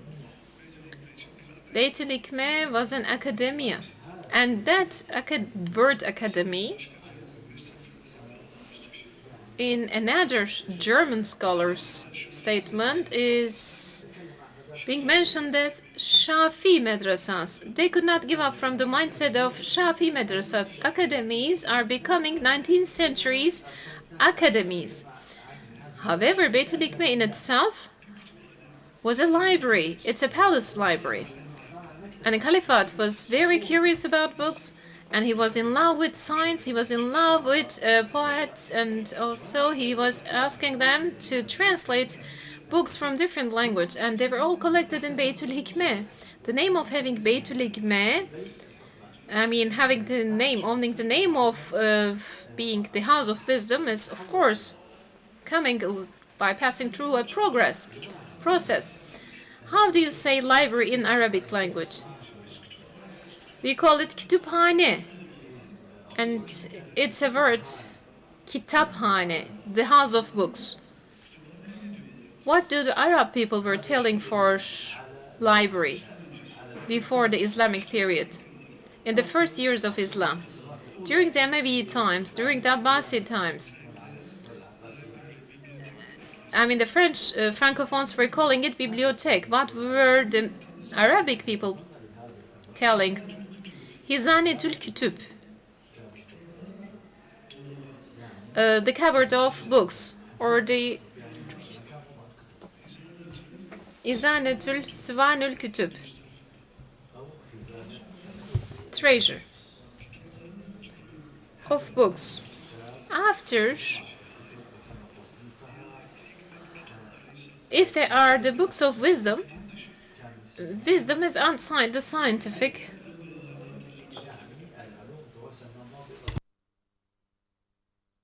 side to religion. İzanetü Kütübül Hikme. 3 words. And in order to shorten it, İzanetül Hükme, they said. They leave apart the word of book. During Harun al-Rashid's times and Maimun times, since the libraries have expanded, other than 2 shelves or 3 shelves, they were expanded in the forms of rooms, and they have started to use the word beit. Beit means a few cells, a few rooms of space. The palace library has been transformed into a beit. The beit of what? Kütübül Hikme. Beitul Hikme. They are taking away Kütübül, and Beitul Hikme was the name assigned to this institution. What is the real root of that, whether Hellenistic, Greek, or Sasanian?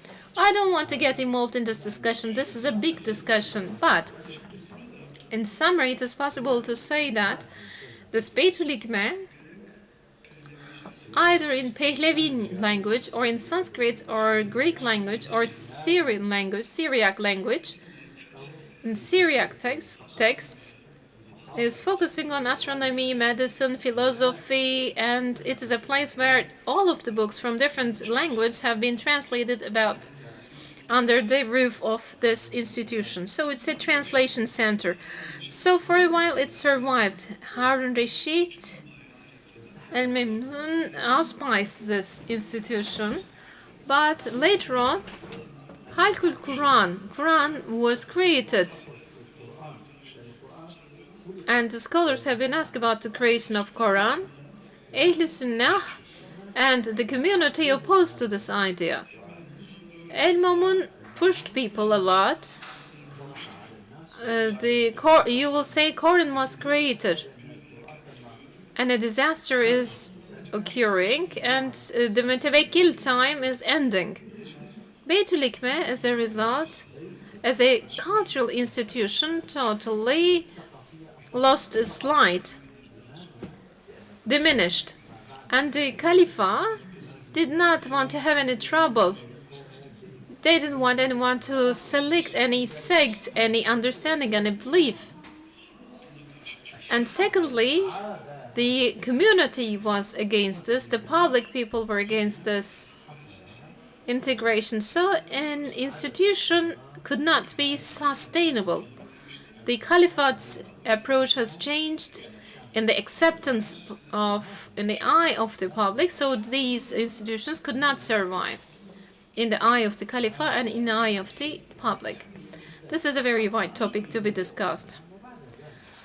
And from now on, in Cairo, during the Fatimid times, Darul Hikmeh. This was Beitul Hikmeh in Baghdad, and in Cairo there was Darul Hikmeh. And it is bigger than Beitul Hikmeh. And it is the same. It's a big house. It is composed of more than one cell, more than one rooms. The structure, when you look at the structure, Fatimi's Halifats, Al-Hakim's library institution in the 11th century was very huge. But first of all, Fatimi's understanding, Ismaili understanding, and Fatimi's Caliphate, and in order to satisfy the Sunni Muslims, has changed the doctrine, and he has become Sunni Shi and Shia, and then closing all of the madrasas and bringing the books away. This elitist and the rationale surrounding the ruler, which was basing on the previous civilizations, has created a heterodox type of religious environment. And all of the philosophical and logical arguments were being used against the Ahl Sunnah, and they have had a warfare by making use of these tools. In the 8th century and between 8th century and 12th century, we see the appearance of madrasas. For the very first time, during the Ghaznavi times in Yashabur, Mer and Buhara, 1988 and 1030 started to appear. What type of a place was it? According to Maktusi's theory, it is as follows. Madrasas are the places to develop religious education, theological education, and they are the turning points. And religious sciences, theological sciences were given at masjids, at jamis, at mosques. Okay, they still take place in those spaces, but the students who are distributed in the huge Islamic geography, where will they stay? Will they stay at inns? The donators, the grantors were constructing inns. And, okay, they were coming, if they were coming from far distances, and they were living and eating and sleeping in inns, and they were having education at madrasas, at mosques or temples. And they have thought about uniting those two spaces, and madrasas appeared as such kind of places in the 11th century. I accept that theory logically. It's something logical. Professor Kam has got an advocation, has got a very good argument. The Seljuks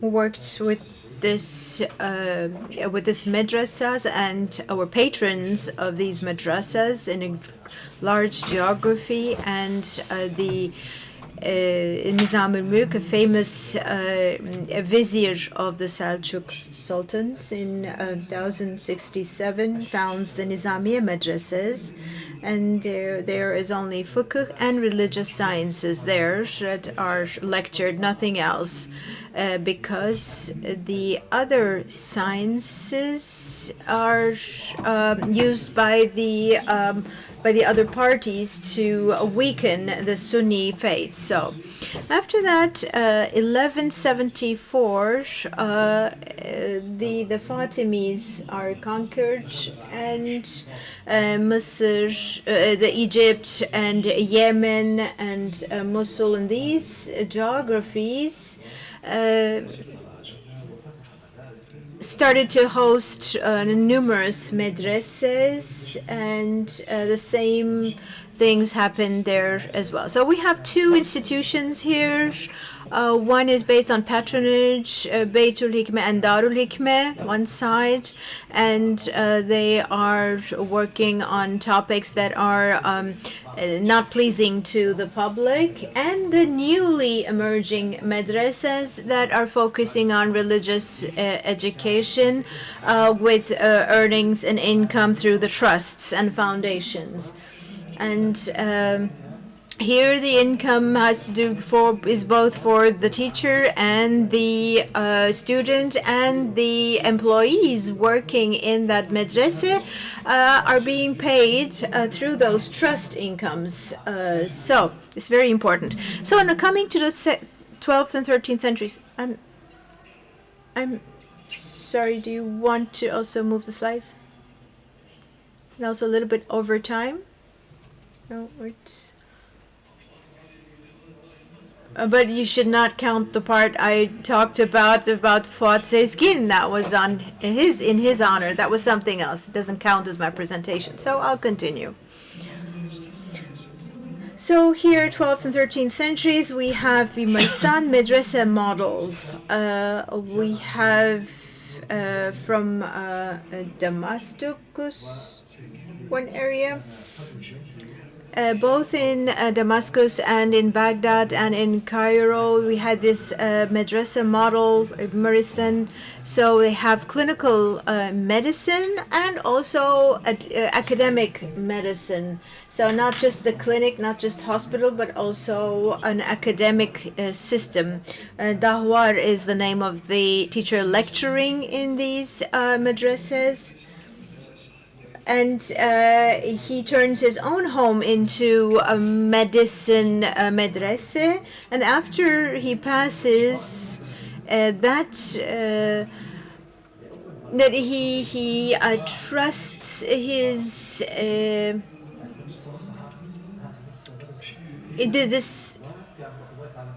this madrasa continues with the income through the trusts for the continuing education in this madrasa. Another model we see here is Mustansiriye Madrasa. On here we have Hanefi, Shafi, Maliki, and Hanbali mezhebs, orders, all being taught here, and the fiqh, the Islamic law of all these four orders are studied here, and also there are health services, healthcare services, and also a medicine education going on. In the third, I see here with the Ibn Tulun Mosque, towards the end of the 13th century, we have medicine, and also similar lectures started being given here, and that ensures the broadening scope of the Mustansiriya model. And here we have a Marag Observatory, which is also very important in its modeling, and we have trusts again for income for astronomy, mathematics, and for the first time in an observatory we have the income provided from trusts or foundations, and we have other observatories being set up after that, including Rishidi. There is a grand kulliye which is established for both scientific and religious and practical lectures, and in that sense he states that people should be well versed in various sciences, in both intellectual and also literature, as well as social and languages as well, and preferably in Persian. And the teachers to be appointed here should preferably be well educated and well placed within society as well, in that sense, of course. And then there is this attitude towards philosophy, as the speaker in the other session also mentioned, because, you know, philosophy is sort of contradicting religion in some of the approaches. and and he says that philosophy will not be lectured in the latest madrasa models, and those who have had philosophy training and education will not be accepted to this madrasa because they are confused by their earlier training. And so therefore, it is completely refusing philosophy as a part of its educational program. So this was 15th century. And now moving on. Okay, swiftly.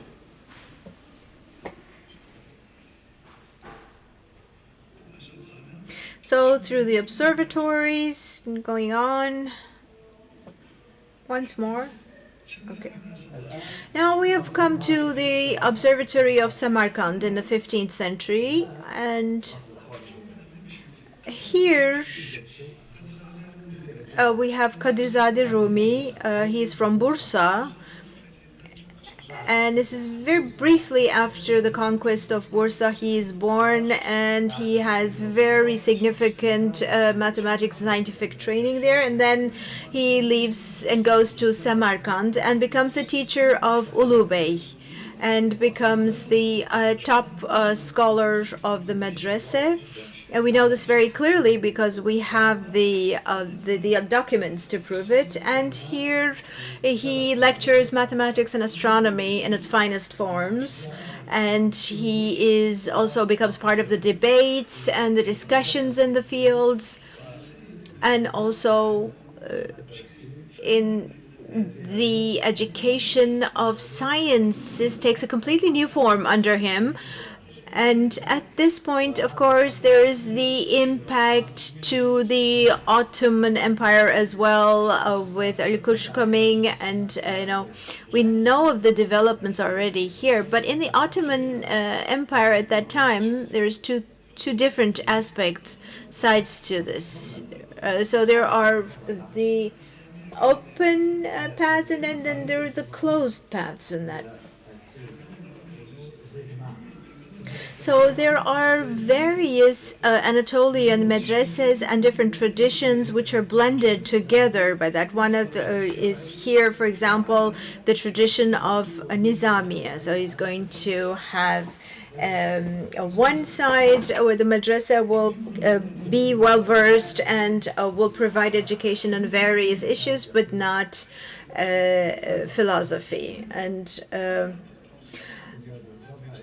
Edirne Darul Hadisi similarly does not include philosophy. In Fatih, we will have both intellectual and practical, and all types of sciences will be a part of the education. Here it says Fatih, the Mehmet the Conqueror, and in Istanbul, Suleiman the Magnificent says that similarly the madrasas will be teaching all sciences, both theoretical and practical. So they have reached a cross-section, a point of merger of the different parties. In the beginning of my speech, I had mentioned the fact that there was this understanding of science as contradictory to religion was predominant in Islam. So moving away from that point of view, in the 15th and 16th century, we see that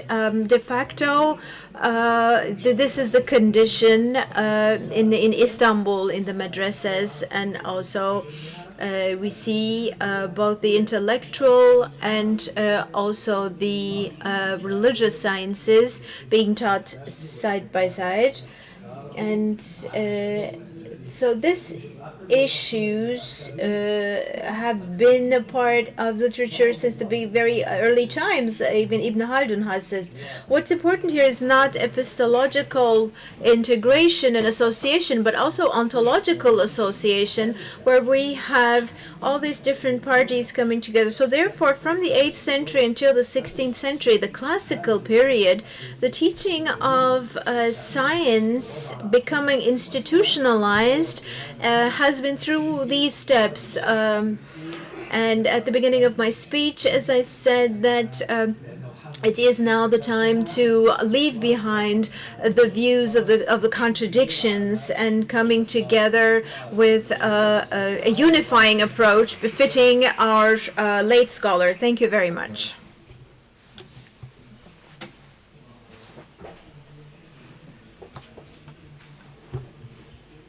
We would like to thank the professor very much for his speech. Very beneficial for all of us in his speech. And of course, now, with all this extensive knowledge, we did not want to cut him off. So he's a little bit over time. But if you can have one or maximum two questions for him, because he will have to leave after that. He has a long way to go back still. So I'm going to have a very simple question. Why did Islam remain back in scientific development, scientific advancement? Well, I think we should have an international symposium on that topic on itself. I promise it should be the case. Any other contributions, comments, or questions?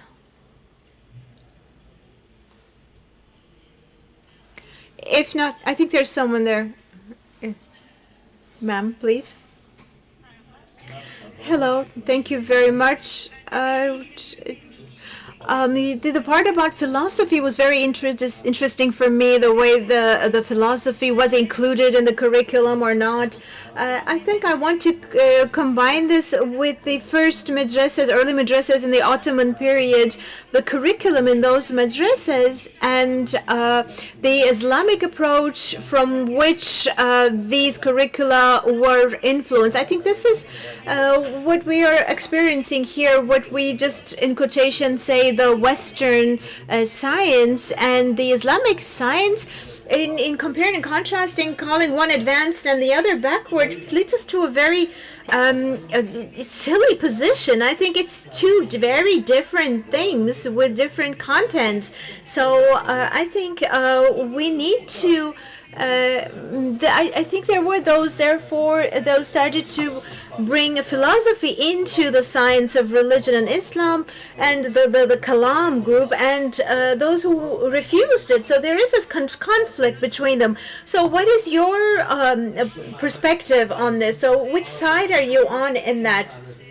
And the spatial knowledge, for example, is used by the group that is defending Kalam to convince people. Is that really influential in that sense?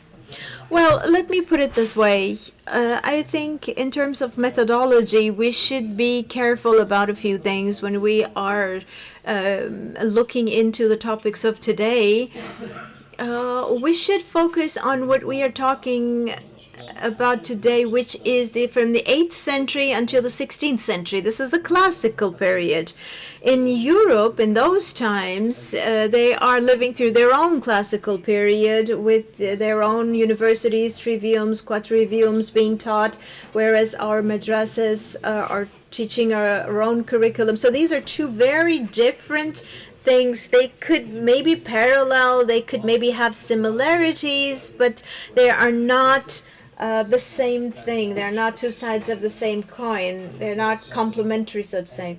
So there, of course, there are cross influences, and then after that, from the 17th century, then from here again, from there to here. But when we're talking about the curriculum, you talked about the curriculum of the madrasas. The madrasas don't have a curriculum. In that sense, the curriculum is something that has emerged in France in the second half of the 19th century through the centralization of education and the establishment of the Ministry of National Education for the first time in France. And the ministry bringing in and dictating the topics and the approach in all the schools in France to a certain topic. It's sort of like in Paris, the so it's sort of like a centralization. At the moment today, it's 10 o'clock in the morning, and all the schools and friends are reading this poem and teaching this poem. So that's what the curriculum is. It's a political umbrella to the authority of education. So with a specific program and curriculum for all schools. And it's sort of like the higher board of education says that these and these courses will be taught in the universities. But for the madrasas, there was no such higher authority ever since from the 1st and 2nd centuries on. All the educational activities of the madrasas were only bound by the academic procedures and processes. We were just talking about it outside. For example, on Tesfir, on description, the Ottoman madrasas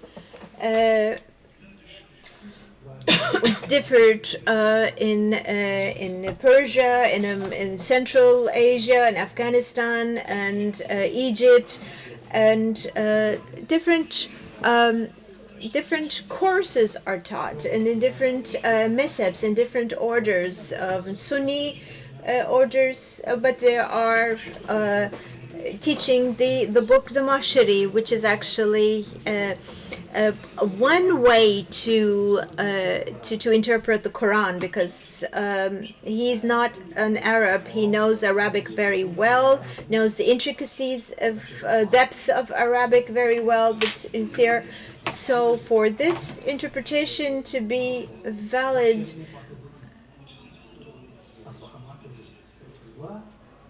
it has to meet some scrutiny, and therefore, although there was some criticism towards it, it was taught in all the madrasas in the Ottoman Empire of their own choice, so to say. So here, for this period, you cannot talk about curricula, but you can, of course, talk about courses and teaching programs. When the Ottoman madrasas started to teach in Anatolia, it was different than those in Egypt and those in Central Asia, and some madrasas adopted older textbooks, while others brought in new textbooks. But the tradition continues always. So all of these were based on traditions and their own, so to say, academic procedures, and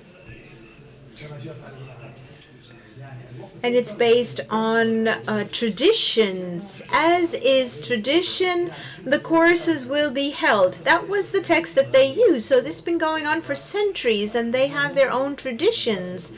And in that sense, the madrasas in this way are very much dependent on the continuation of the academic procedures. I'm sorry, I hope that was a sufficient answer for you. Thank you. Let's not take any other questions, because we have speakers that are waiting for us for a long time from far away, so to say. It's very difficult, I have to say, to moderate these sessions. I have to say, maybe you can ask your questions in the recess to the teachers. Now we would like to present another speech, Semantical Study, an Innovative Methodical Approach for Teaching the History of Science. It's going to be an online presentation by Fatime Satmand from the University of Tehran. And if we can connect to her. Good evening. Can you hear me? Yes. Thank you for this opportunity. I would like to begin with the respect to Professor Fuat Sezgin as one of the greatest scholars in history of science in the Islamic world. May his soul be blessed. The title I'm going to talk about is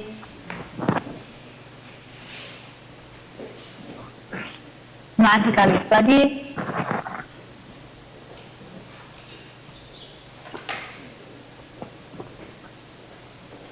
Okay. The title is Methodological Study, an innovative methodical approach for teaching the history of science. I hope you can see my screen.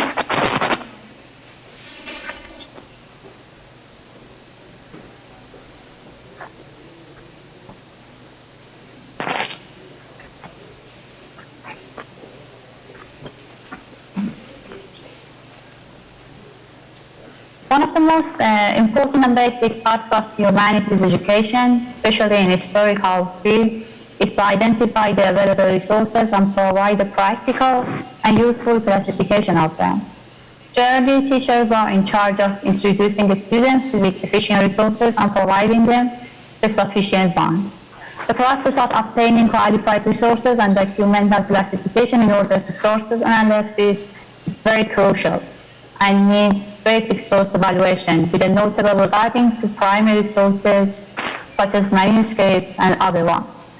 So it's worth devoting part of our study to the process of data transformation and transition among historical books or treatises based on documentaries we can collect from them.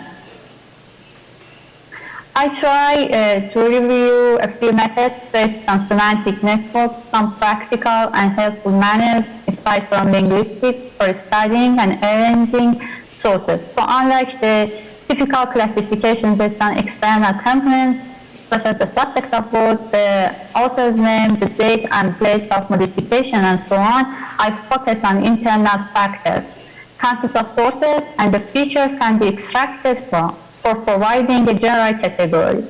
And I have to mention this educational method is actually part of a detailed article on terminology in Islamic arithmetic and is based on a study of about 40 independent arithmetic sources. That was my thesis, in fact. The main project was to provide a lexical dictionary of terms in Persian arithmetic.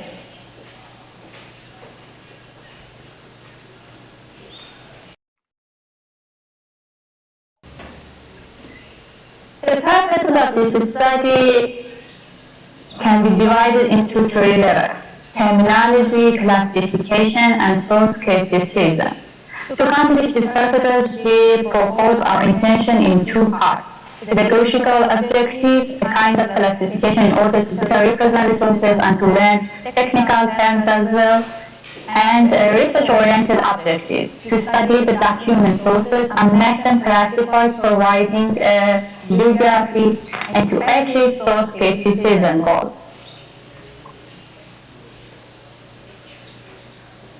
What is source criticism? Source criticism is the process of evaluating, in fact, evaluating information source through a specialized study that seeks to determine the validation of sources, critical evaluation of the resource, help us with the credibility, purpose, and origin. In the first encounter to any sources, especially historical ones, some evaluating questions may arise. When was the source for Bir tekrarı var mı, kopyası var mı, karma bir yapı arz ediyor, diğer taraftan kanıt temelli bir değer teşkil ediyor mu? Bu noktada analizlere baktık. Hali hazırdaki malzemenin dediğimiz gibi bütünlüğüne bakıyoruz, orijinalliğine bakıyoruz. Herhangi bir başka kaynaktan mı üretilmiş içeriksel olarak bunlara bakılıyor.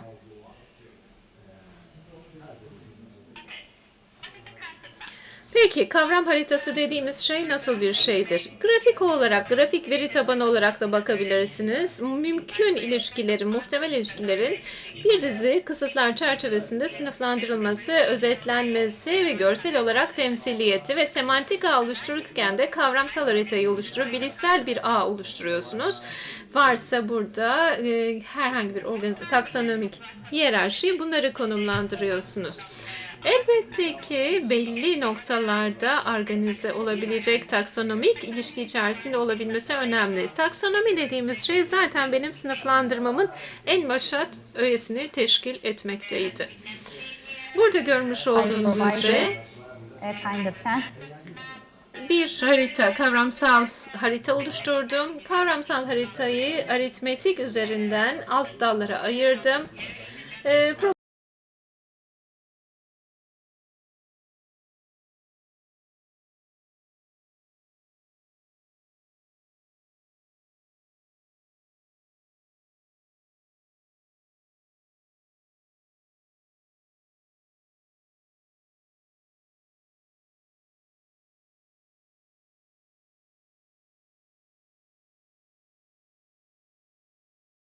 İkinci bağlamda da terminolojik açıya baktık. Leksikal bağlantılara ve metamorfik kavramlara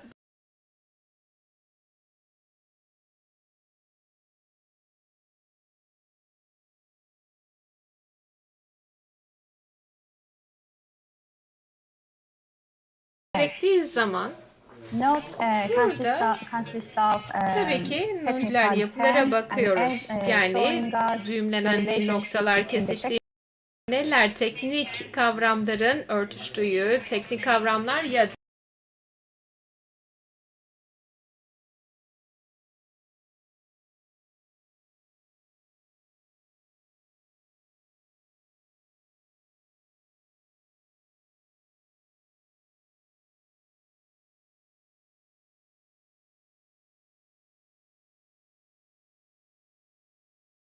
zaman anlamsal yani semantik yapı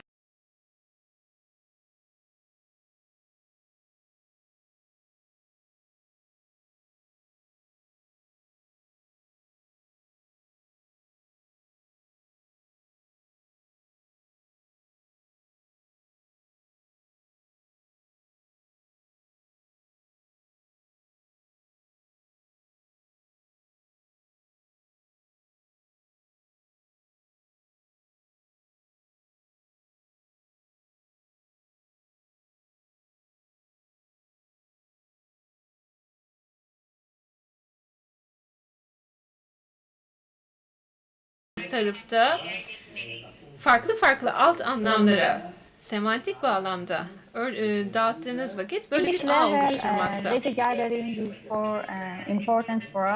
Tabii ki veri toplama kısmı en önemli noktalardan bir tanesi. Bunu da bir ağ içerisinde organize etmek önemli. Yine aynı şekilde öğrenciler tarafından, hedef kitle olan öğrenciler tarafından eğitimsel yöntemler gözetilmek suretiyle oluşturulmuş gruplarla birlikte alt kırılımlarına göre gruplandırılmakta ve teknik kavramlar bu anlamda sınıflandırılmakta.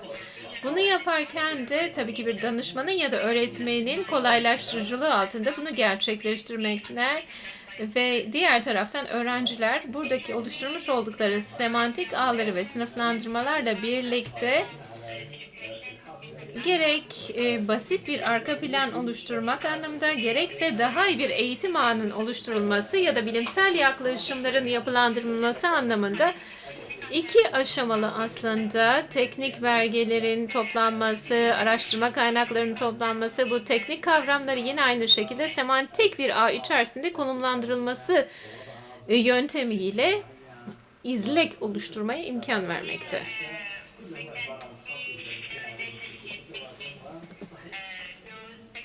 Teknik kavramları burada sıraladım kaynaklarımdan yola çıkarak. Burada da kaynakların isimlerini görmekteyiz. Bu isimler ışığında bütün aritmetik kaynaklarımızı sıralamış oluyoruz. Aritmetik kaynakların yanında her biri birbirinden ayrı olarak anlamsal alt kırılımlara ayrılıyor. Şunu da belirtmeden geçemeyeceğim. Bu yöntem bir taraftan da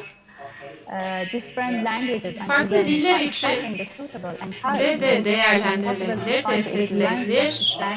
Her bir dilin denklik öğeleri de, eşdeğerli öğeleri de aynı tablonun içerisinde sözcük kökleri yanına eklemlenebilir. Yani bir dilin alt kırılımları da görmüş olduğumuz semantik özellikler başka dillerde de yine eşgüdüm halinde sıralanabilir.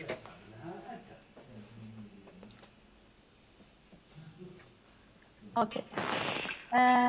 Analiz aşamasına aşamasına geldiğimiz zaman tabii ki pek çok semantik ağ oluşturup analiz edebiliyoruz. Bazen biraz tabii semantik okumanın ötesine geçmeyi de gerektiriyor.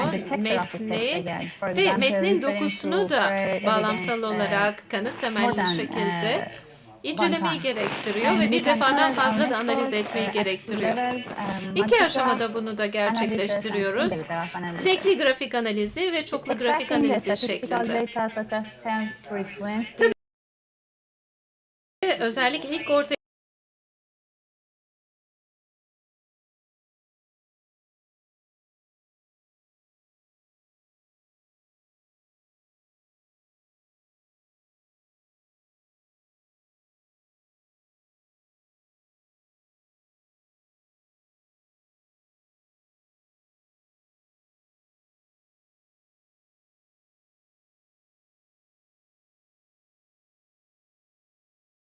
her bir tabloda ayrı ayrı ele alabiliyoruz.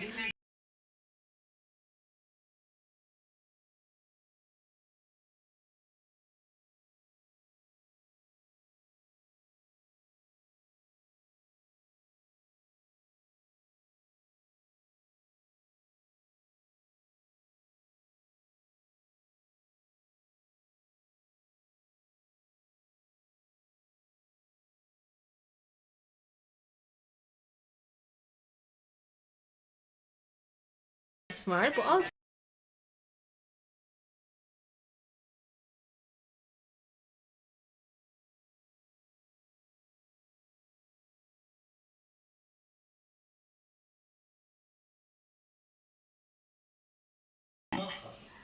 tafrik dediğimiz şeye baktığımız zaman alt bölümlemelere, alt kompozisyona bakıyoruz. Yani kendi içerisinde tekil olarak bir anlam ifade etmeyen yapılar, kavramın belli bir bağlam içerisinde kazandığı anlam örgüsüne aslında işaret etmekte. Taksonomi dediğimiz zaman tabii ki burada sınıflandırma ya da varsa kategorizasyon, bilimi olarak adlandırdığımız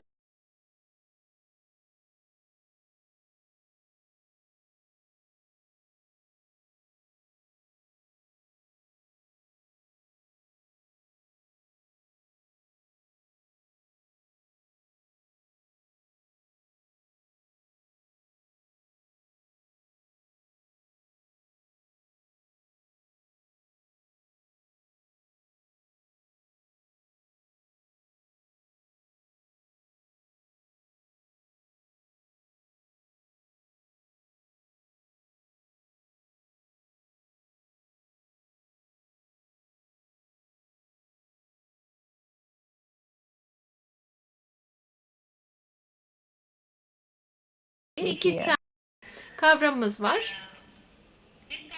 Bu iki kavramı Farsça kökünden alarak Arapça kaynaklarla ilişkilendiriliyor ve aritmetik bir sıralamaya koyuyor. Bu iki çalışmada orijinal aritmetik çalışmalar ve yine aynı şekilde Arapça kaynaklarda teknik kavramlar olarak da yer verilmiş olan kelimeler.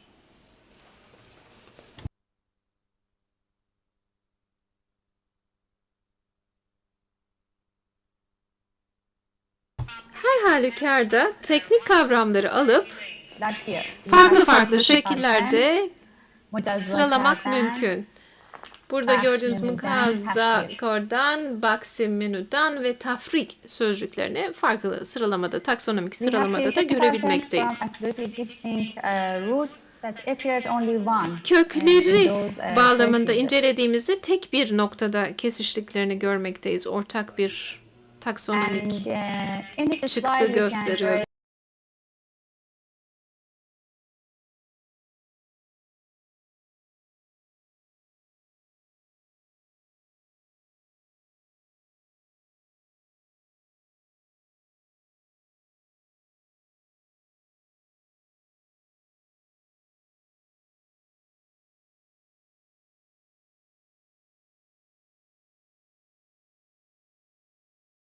Tarih araştırmalarında taksonomik ölçekte ele alabiliyoruz.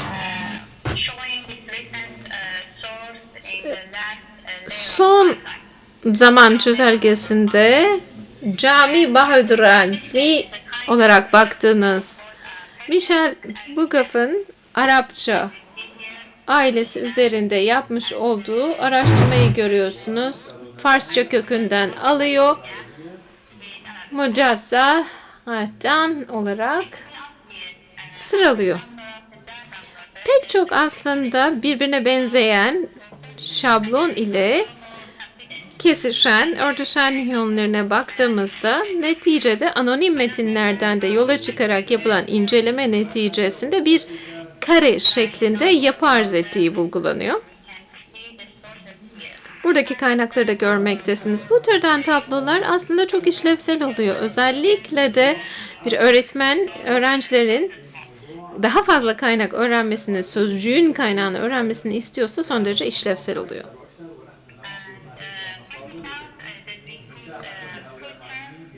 İki tane kavram var burada. En sıklıkla kullanılan turuncu olanı görüyorsunuz.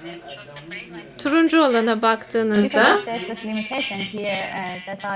zaman kısıtı olduğu için ayrıntısına giremediğim ve belki de daha fazla ortaklığı yakalayacağımız alana işaret ediyor. Bu türden For conclusion, you need to wrap up.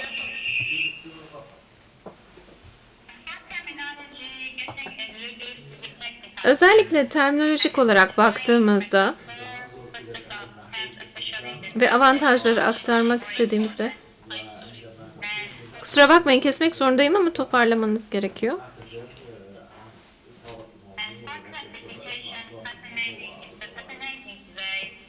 Özellikle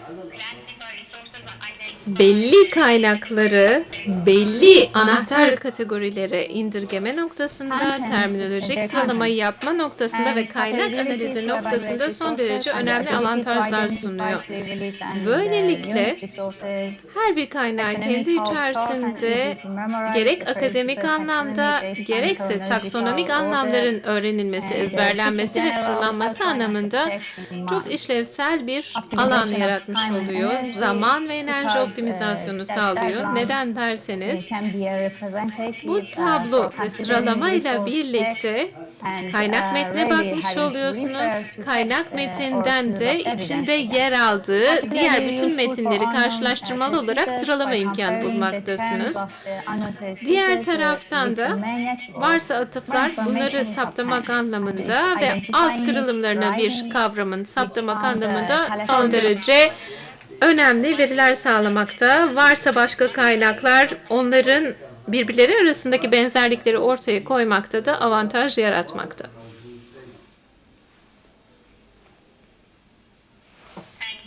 Teşekkür ediyoruz ilginiz, alakanız için, katılımınız için.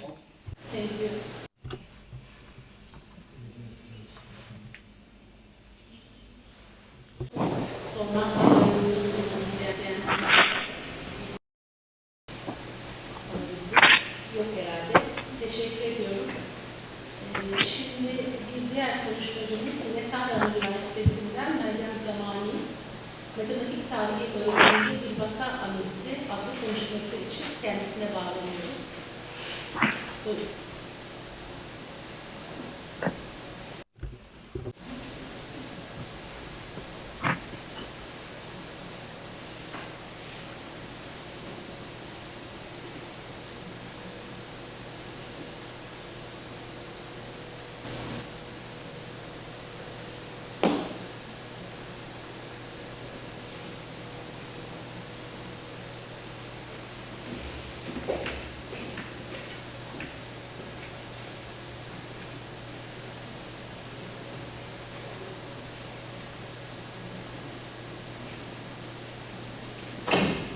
Sayın konuşmacıya 15 dakika süre verebileceğiz.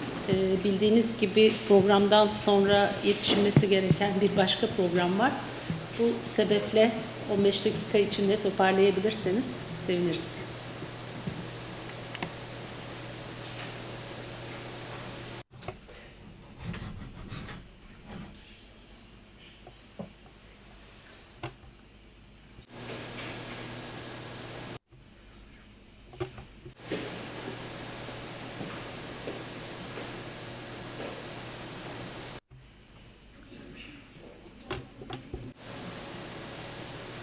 Konuşmacının sesini açması için müsaade edebilir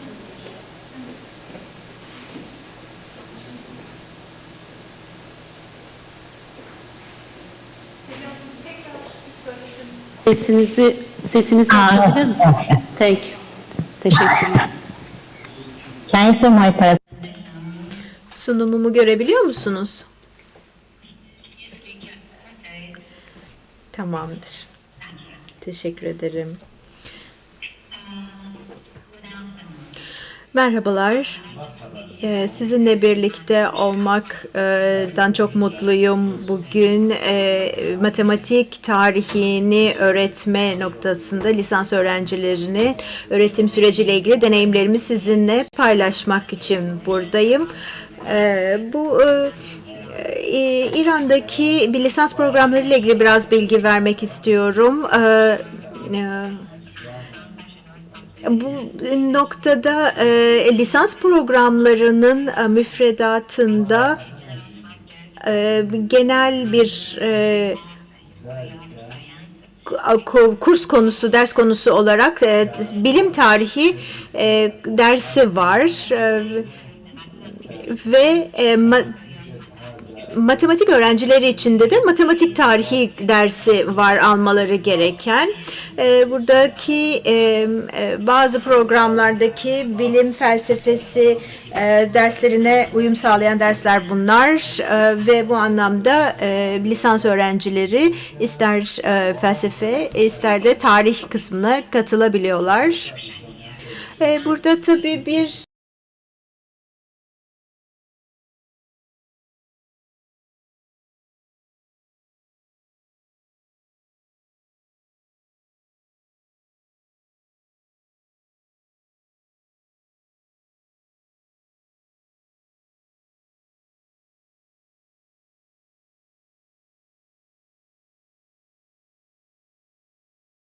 bilimin genel anlamda nasıl başladığını ve ilerlediğini bilmeleri onlar için önemli.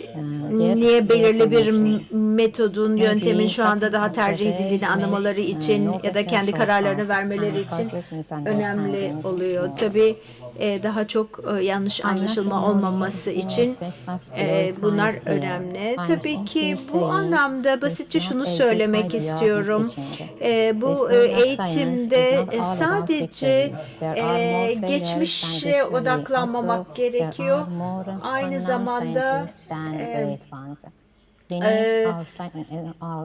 eskide olduğu kadar şimdi de bu alanda çalışan kişiler çok ve öğrencilerimizin de bilimle ilgilenmesini istiyoruz.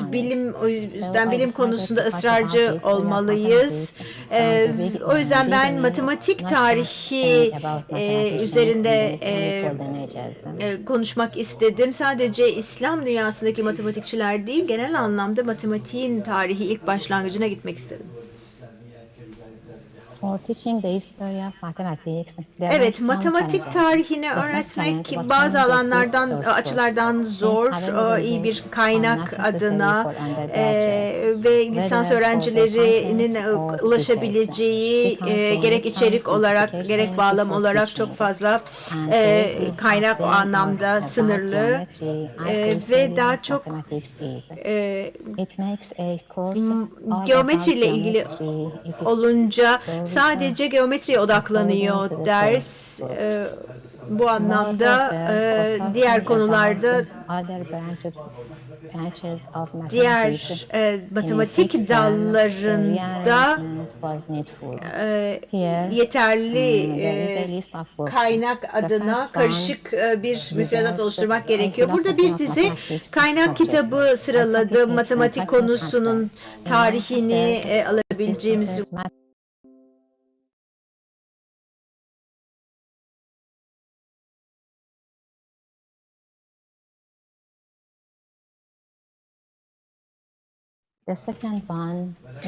İkinci olaraksa klasik bir kitap var burada. Daha çok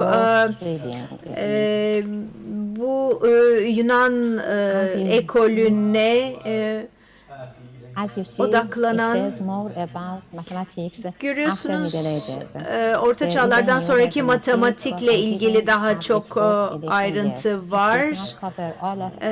Bu noktada benim söylemek istediğim her şeyi içeren bir kaynak değildi maalesef. Üçüncü olarak ele aldığım bir kitapta Dönemsel Matematik Tarihi isimli bir kitaptı ve burada tabii ki daha çok bölümlere ayrılmıştım. Daha çok konular üzerine, problemler üzerine odaklanmış, kronolojiye çok yoğunlaşmamış.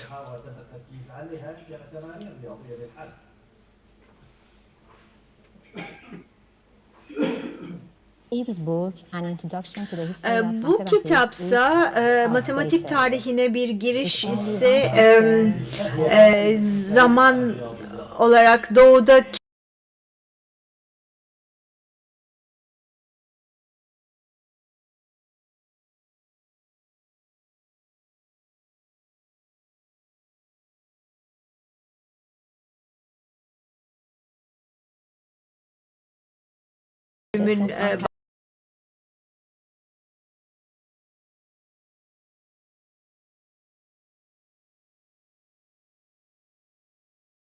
devreye aldım. İslam dönemindeki matematikçilerle ilgili birkaç konu var değindiği. Burada bakıyorsunuz tabii Timkora, Al-Karci, Nasirdin, Hayyam'ın kübitlerle ilgili çözümleri gibi konulara değindiği için. Bir sonraki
matematiğin dünyanın geri kalanındaki matematik akımlarına bağlantılarını işliyoruz. Bir başka kitabım tabii daha bu anlamda kullanmaya geç başladığım bir kitap. Yine aynı şekilde Here is belli my konuları second resource book içeriyor. list for subsidiary cases. Evet, ayrıca ikincil kaynaklar olarak da devreye aldığım kaynaklarım burada var. Yani ya Farsça ya da olarak yazılmış ya da Farsçaya çevrilmiş olan kitaplar bunları kullanıyorum. More Bu usable for my student. The öğrencilerim first book on için this list, written by Bebren, got its second version daha lately. faydalı It is olması up to date. açısından diğerlerini tercih ettim. Burada görüyorsunuz bu ikinci bir For liste. covering subjects other than mathematics, Matematik I haricindeki made another konular içinde list. You can bir başka see liste yaptım. here. Yine burada ek kaynaklar adı altında. In this list, Iranian Journal for the History of Science is Bu open to access. listede Also, İran the Bilim Twins Tarihi Dergisi, Encyclopedia are partly on the internet. İslam Dünyası And Ansiklopedisi finally, ve Mirası Elmiye, Büyük İslam İslam ve Ansiklopedisi ve has Mirası good Elmiye articles İslam ve suitable İran for students in isimli Persian, Farsça or olarak İslam translated ve İran'ın its article bilimsel into Persian. olarak devreye aldığı çalışmaların yayınlandığı bir derginin hepsini ek The second kaynaklar step olarak was aldım. preparing an educational scenario for our class. Evet, sınıflarımız için eğitim senaryosu adına ders programını burada gördüğünüz gibi devreye alıyoruz. Ve eski medeniyetlerdeki matematik olarak devreye aldığımız then come back to Europe. Due to the shortage of devreye time, alıp none of Babil, the Mısır source gibi books konulardan could daha be sonra covered. dönüyoruz. Batıya And tekrar making a list Avrupa'ya dönüyoruz. of all necessary works Ve was boring burada way of tabii teaching without bütün efficiency. etkin bir Moreover, şekilde derslerimizi some contents tamamlayabilmek are için konularımızı bu to şekilde say for undergraduate students. dağıtıyoruz. Birinci dönem, ikinci Also, dönem, üçüncü talking dönem, about some dördüncü ve history, beşinci dönemdeki astronomy, or derslerimizi geography in tarih, the class astronomi, to have more coğrafya meaningful gibi konuları discussion da was really bu needed. derslerin kapsamına alıyoruz. Çünkü bunun ihtiyaç Anyway, olduğunu the first düşünüyoruz. was talking about materials in the left column. Evet, Numerical systems, Babylonian and Egyptian bu solda mathematics, sayısal Thales, sistemler, Babil ve Mısır matematikleri, Thales, Pisagor, a session about Euclid and his works, Euclid ve onun çalışmaları, Pappus and Apollonius, Pappus ve a Apollonius, session about trigonometry, trigonometri algebra, ile ilgili, cebirle perspective ilgili and konular projective görüyorsunuz. geometry, Geometri a konusuna session yine on perspektif ve workshop, projektif and geometriler, a session about history of ve computers. tabii bilgisayarların tarihiyle ilgili bir de konuk konuşmacımız oluyor derslerde. Böyle bir program örneği.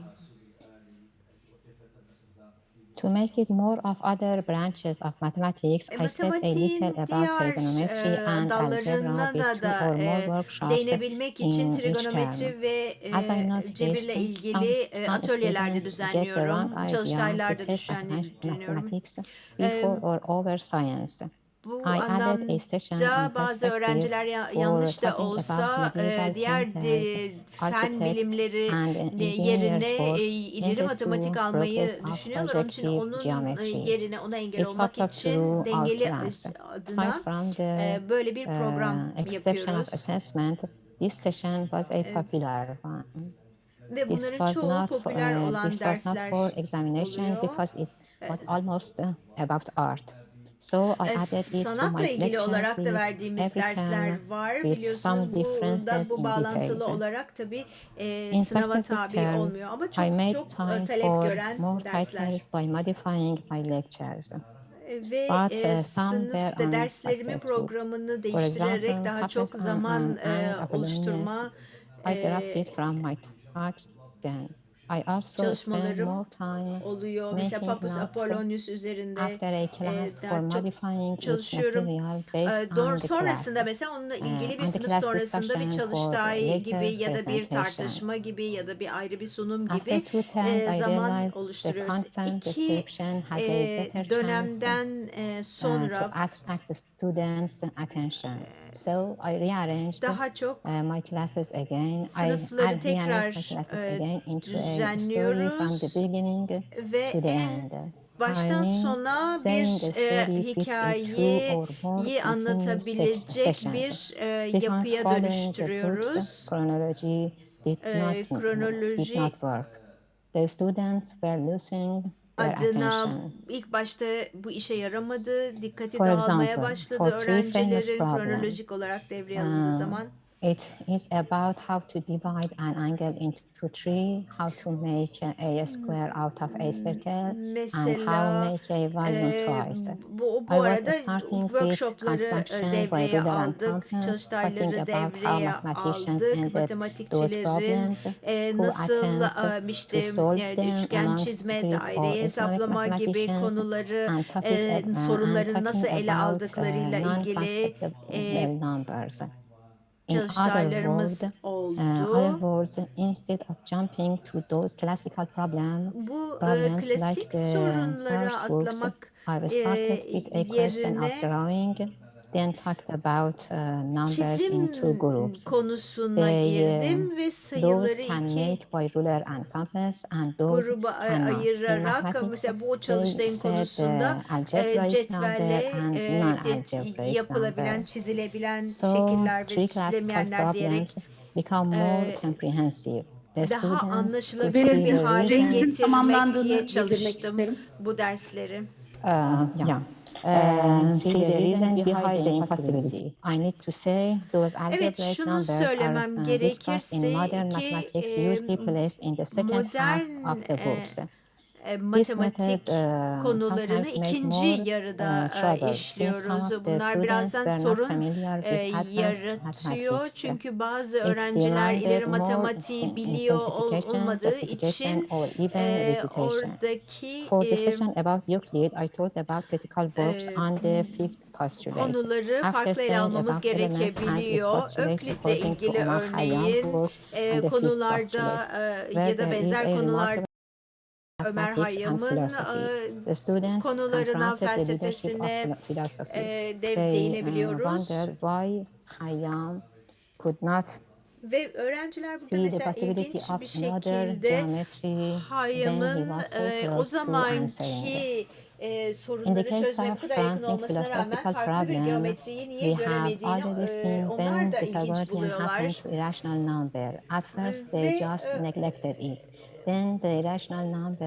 Rasyonel olmayan sayılar üzerindeki örnekleri veriyoruz, vaka çalışmalarını yapıyoruz. Bilim tarihindeki benzer durumlarla bu anlamda bilimin sözünün üzerinde duruyorum. Sınıfımızda bu kavramlar üzerinde durup bu anlamda çalıştaylar yapıyorum. Ve periyodik olarak bu workshopları ve bu çalıştayları devreye alıyoruz. Daha dikkati yüksek tutabilmek için sınıfta. Size biraz bilgi vereyim katılımcılarla ilgili sınıflara. Bu dersi alan tamamlayabilir misiniz acaba? öğrencilerle ilgili. Görüyorsunuz bu anlamda giderek dersi alanlar azaldı.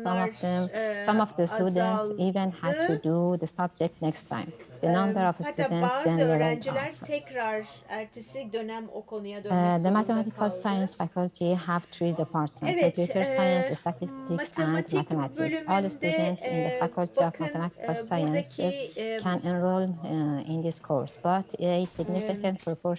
istatistikler geçerli. Matematik, istatistik ve bilgisayar bilimi alanlarındaki lisans derecesi alanların erkek kadın ayrımı var. Maviler erkek yüzdesi, turuncular kadın yüzdesini ifade ediyor.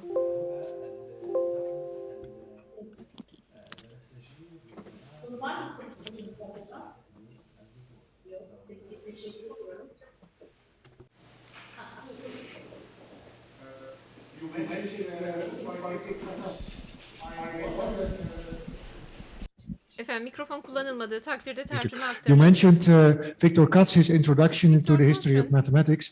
Now, Victor Katz also wrote two source books, one on the mathematics of Mesopotamia, China, India, and Islam, and the other one on mathematics in medieval Europe and North Africa, including the Islamic Maghreb. Do you know these books? And if so, did you use them? Do you have an opinion on them? Yazmıştır. Bir fikriniz var mı bu kaynaklar hakkında?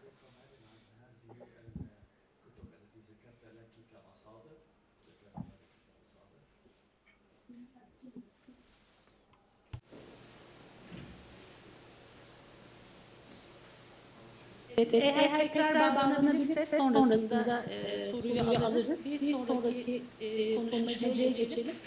Bağlanabildi galiba. Soruyu... Sorry, I lost my connection. I lost my connection, sorry. Bağlantım koptu, kusura bakmayın. Do you have connection now? Şu anda Yes. bağlantıları var. Okay. You mentioned Victor Katz, his introduction to the history of mathematics. Matematik Yeah. tarihine Katz giriş also eserinden has two bahsettiniz. source İki books. kaynak One source kitapları book daha on var. the Bunlardan mathematics of bir tanesi Mesopotamia, Mezopotamya matematiği üzerine, China, India, Çin, and Hindistan Islam, ve İslam and the other matematiği source book üzerine. Diğer on the kaynak history kitabı da of mathematics in medieval Europe and Ortaçağ North Avrupası Africa, ve Kuzey including Afrika'da matematik Islamic North tarihi Africa. ve İslami Do you use these bağlamda source books? Kuzey Do you have an Afrika opinion? şeklinde. Bu No, kaynak no, kitaplarını biliyor musunuz? unfortunately, Hayır, ne yazık I ki didn't bilmiyorum. I didn't see it. Görmedim. Okay. Bilmiyorum. If you want to see these source books, we can be in Kaynak contact kitapları and maybe I görmek can help you. isterseniz ben size yardımcı olurum. Thank you. İrtibatta kalalım. I Çok teşekkürler. put my email in the chat. E-mailime Thank chatbox'a you. yazdım. Teşekkür ediyorum. Teşekkür ederiz. Şimdi son konuşmacımızı epeyce beklettik. Reda Otman El-Hüseyni, eğitimin çeşitli kademelerinde bilim tarihi kapsamında genel bilim tarihi kapsamında genel bilim tarihi ve İslam bilim tarihi öğretiminde kullanılacak yaklaşımlar başlıklı sunumunu tebliğini bize verecek. Kendisinden 15 dakikayla sınırlamasını rica edeceğim aklına sığınarak. Teşekkür ederim.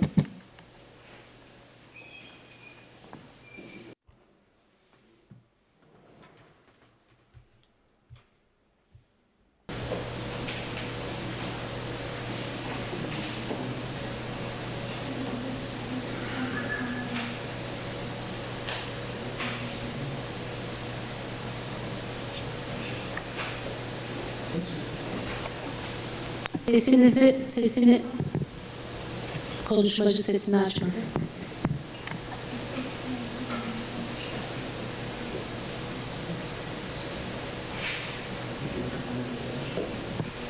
Hala alamıyoruz sesinizi.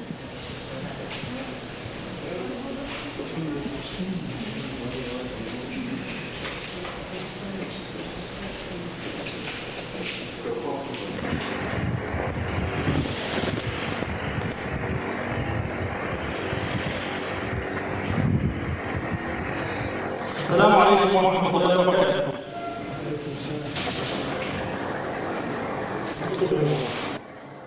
Aleykümselam.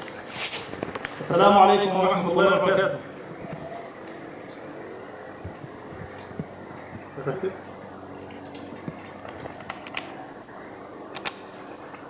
السلام عليكم.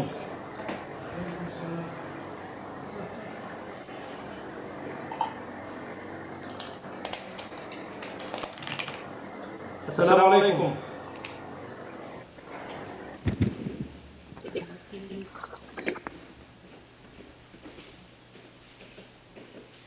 السلام عليكم. السلام عليكم. نعم أنا أسمع الآن. هل تسمعني؟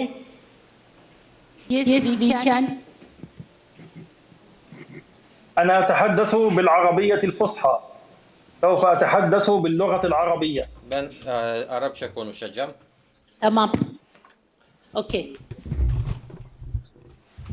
بسم الله الرحمن الرحيم. الحمد لله رب العالمين وصلى الله وسلم على نبينا محمد وعلى آله Salatu وصحبه selamlar olsun kendilerine ve sahabelerine. فإني أتكلم في هذه Ben şimdi burada bu وفي هذا البحث konuşmamda, şu الذي araştırmada عنوانه başlık الأسس العلمية bilimsel yöntemler başlığı altındaki konuşma için التي يجب مراعاتها في دراسة تاريخ العلم yani tutmamız gereken bir bilim العلوم ودراسة tarihini العلوم في الإسلام. İslam tarihindeki bilimleri وسوف ele alacağımız zaman bu أمنح نفسي metotlardan مدة من yola الوقت hareket قدرها etmeliyiz. 30 دقيقة سوف أقسمها على نقاط البحث إن شاء الله بحيث إن تجاوزت يعني إن قرب إن داهمني الوقت فإني أطلب ملاحظة بالتعجيل أو الدخول في خلاصة الموضوع. ابتداء أنا أفرق بين الأسس Evet. التي ينبغي 15 dakikayla sınırlamanızı rica edeceğim sayın konuşmacı.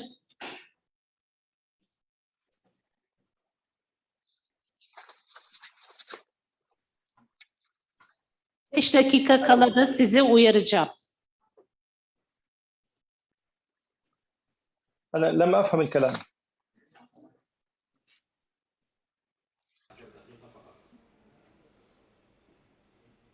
أوكي. طيب ابتداء الأسس التي أتحدث عنها هذه الأسس تنقسم على 3 أركان. المؤلف الذي هو الإنسان والمؤلف الذي هو الكتاب والفكرة أو القضية أو الموضوع. هذه الأركان الثلاثة عندما نريد أن نلمس تاريخ العلم في الإسلام فإننا نريد أن نلحظ تاريخ الفكرة أو تاريخ القضية أو تاريخ العلم، ولكن ينبغي مراعاة أن التراث الإسلامي يتوزع بين الكتاب بين المؤلف الإنسان وبين الكتاب النص وبين الفكرة التي هي الموضوع. أنا أريد بداية أن أقول أننا في حالة، أقصد الأمة الإسلامية، في حالة من الصوم الكبير، الصوم العلمي الكبير في الإمساك عن تدوين علومها التي ساهمت فيه. وقد بدأت ذلك من خلال نوع من أنواع العلوم، وهو تصنيف العلوم أو تدوين العلوم، بدءا من الخوارزمي إلى سازوكلي زاد في كتابه ترتيب العلوم. فهناك حالة من الصوم الكبير لدى هذه الأمة في تدوين وتصنيف العلوم وملاحظة تطور العلم ومساهمة العلماء المسلمين في تاريخ العلم. ابتداء أريد أن أقول أن أغلب من كتب في تاريخ العلم أو فلسفة تاريخ العلم فإنما قد مزج هذا التاريخ بأبحاث الفلسفة العالمية مثل الشك الديكارتي وغيره، فبعد تاريخ العلوم في الإسلام عن الواقع الحقيقي. لذلك أنا أريد في هذا البحث أن أتعامل مع القرب التام بالتراث الإسلامي، والذي أقصده هو تدوين وملاحظة العلوم عن طريق العمل على رصد تاريخ العلوم من خلال التراث الإسلامي الذي هو أساساً هو التراث الإسلامي المحض. ولكي أكون واضحاً في كلامي فإني أضع هذه الأسس على 4 شهودات أساسية. الشهود الأول هو الشهود الخبري التاريخي، وهذا الشهود الخبري التاريخي ينقسم إلى قسمين: شهود خبري تاريخي يختص بالمؤلفين، وشهود خبري تاريخي يختص بالمؤلفات وهي الكتب. أما الشهود الخبري التاريخي المختص بالبشر أو المؤلفين فقد كتب فيه ابن أبي أصيبعة كتابه في تاريخ الأطباء، وابن جلجل الأندلسي وغيرهم. ولكن هذه الكتب في الشهود الخبري التاريخي تغطي مساحة من الوقت من السنين قصيرة جدا، لكنها على كل حال كتب التراجم المختصة بتراجم الأطباء أو الفلاسفة أو العشابين أو الكيميائيين، هذه التغطية تغطية محدودة وتغطي الشهود الخبري التاريخي المختص بالمؤلفين. الشهود الخبري التاريخي المختص بالمؤلفات فهذا بابه وشكله هو فهرسة أو كتب أو بيبلوغرافيا الكتب القديمة مثل كتاب الفهرست للنديم، وانتهاء بكتاب كشف الظنون لحاج خليفة. وهذه الكتب ومثيلاتها مملوءة ومشحونة بكتب التراث العلمي الطبيعي مثل الطب والفلك والصيدلة وغيرها. إذن الأساس الأول هو الشهود الخبري التاريخي للمؤلفين وللكتب المؤلفة. الأساس الثاني هو الشهود الخبري الحضاري الذي يقوم على ملاحظة التراث الواصل إلينا، وهذا الشهود الخبري الحضاري أسهم فيه البروفيسور الدكتور فؤاد سezgin بكتابه وموسوعته الكبيرة تاريخ التراث العربي. فهذا الكتاب يعد من نوع الفهارس الغير مباشرة، لأننا نصنف الفهارس المخطوطات إلى نوعين: فهارس مباشرة مثل فهرس مخطوطات الظاهرية الطب، فهرس مخطوطات آيا صوفيا. فهذه فهارس مباشرة تباشر فهرسة مخطوطات لمكتبة معينة. أما الفهارس الغير مباشرة فهي التي تستوعب كل هذه الفهارس المباشرة لتضع في موسوعة واحدة، وهي الفهارس الغير مباشرة، مثل كتاب كارل بروكلمان ومثل كتاب الدكتور فؤاد سezgin. فهذا من نوع التراث الفهرسة الغير مباشرة. فإذا أردت أن أستخرج تاريخ العلم، أساس تاريخ العلم في الإسلام عن طريق التراث الذي دون، فإني أذهب إلى كتاب تاريخ التراث العربي للدكتور فؤاد سezgin، وقد أورد في نهاية الكتاب 1673 مصدرا ببلوغرافيا اعتمد عليه في موسوعته هذه. ولكن هذا الكتاب يختص بالتراث العلمي يختص بالتراث العربي، والتراث الإسلامي يشمل التراث العربي والتراث التركي والتراث الفارسي. فإذا أردنا أن نجرد أو أن نبحث عن أسس الأساس الذي نبني عليه ملاحظة تاريخ العلم التجريبي أو الطبيعي في الإسلام من خلال الوصول النسخ للمخطوطات، فإن كتاب الدكتور سازكين لا يفي بهذا الغرض، لأنه قاصر على التراث العربي، ولأنه لم يستوعب كمية كبيرة. ثم نأتي إلى موسوعة أخرى وهي تاريخ التراث الإسلامي في مكتبات العالم لعلي بلوط، وهذا الكتاب من عنوانه يشمل التراث العربي والتركي والفارسي. وقمت بعمل تجريد لهؤلاء الأعلام المختصين بالتراث العلمي العربي والفارسي والتركي، فنتج عندي من العلماء العرب 706 من الأعلام العرب الذين كتبوا في صنوف معينة مثل الطب والفلك والكيمياء إلى آخره. فالقرن الأول فيه 4، والثاني فيه 6، والثالث 36، والرابع 47 علم، والخامس 48، والسادس 33، والسابع 41، والثامن 68، والتاسع 71، والعاشر 68، الحادي عشر 57، الثاني عشر 57، ال13 75، القرن الرابع عشر 20 علما.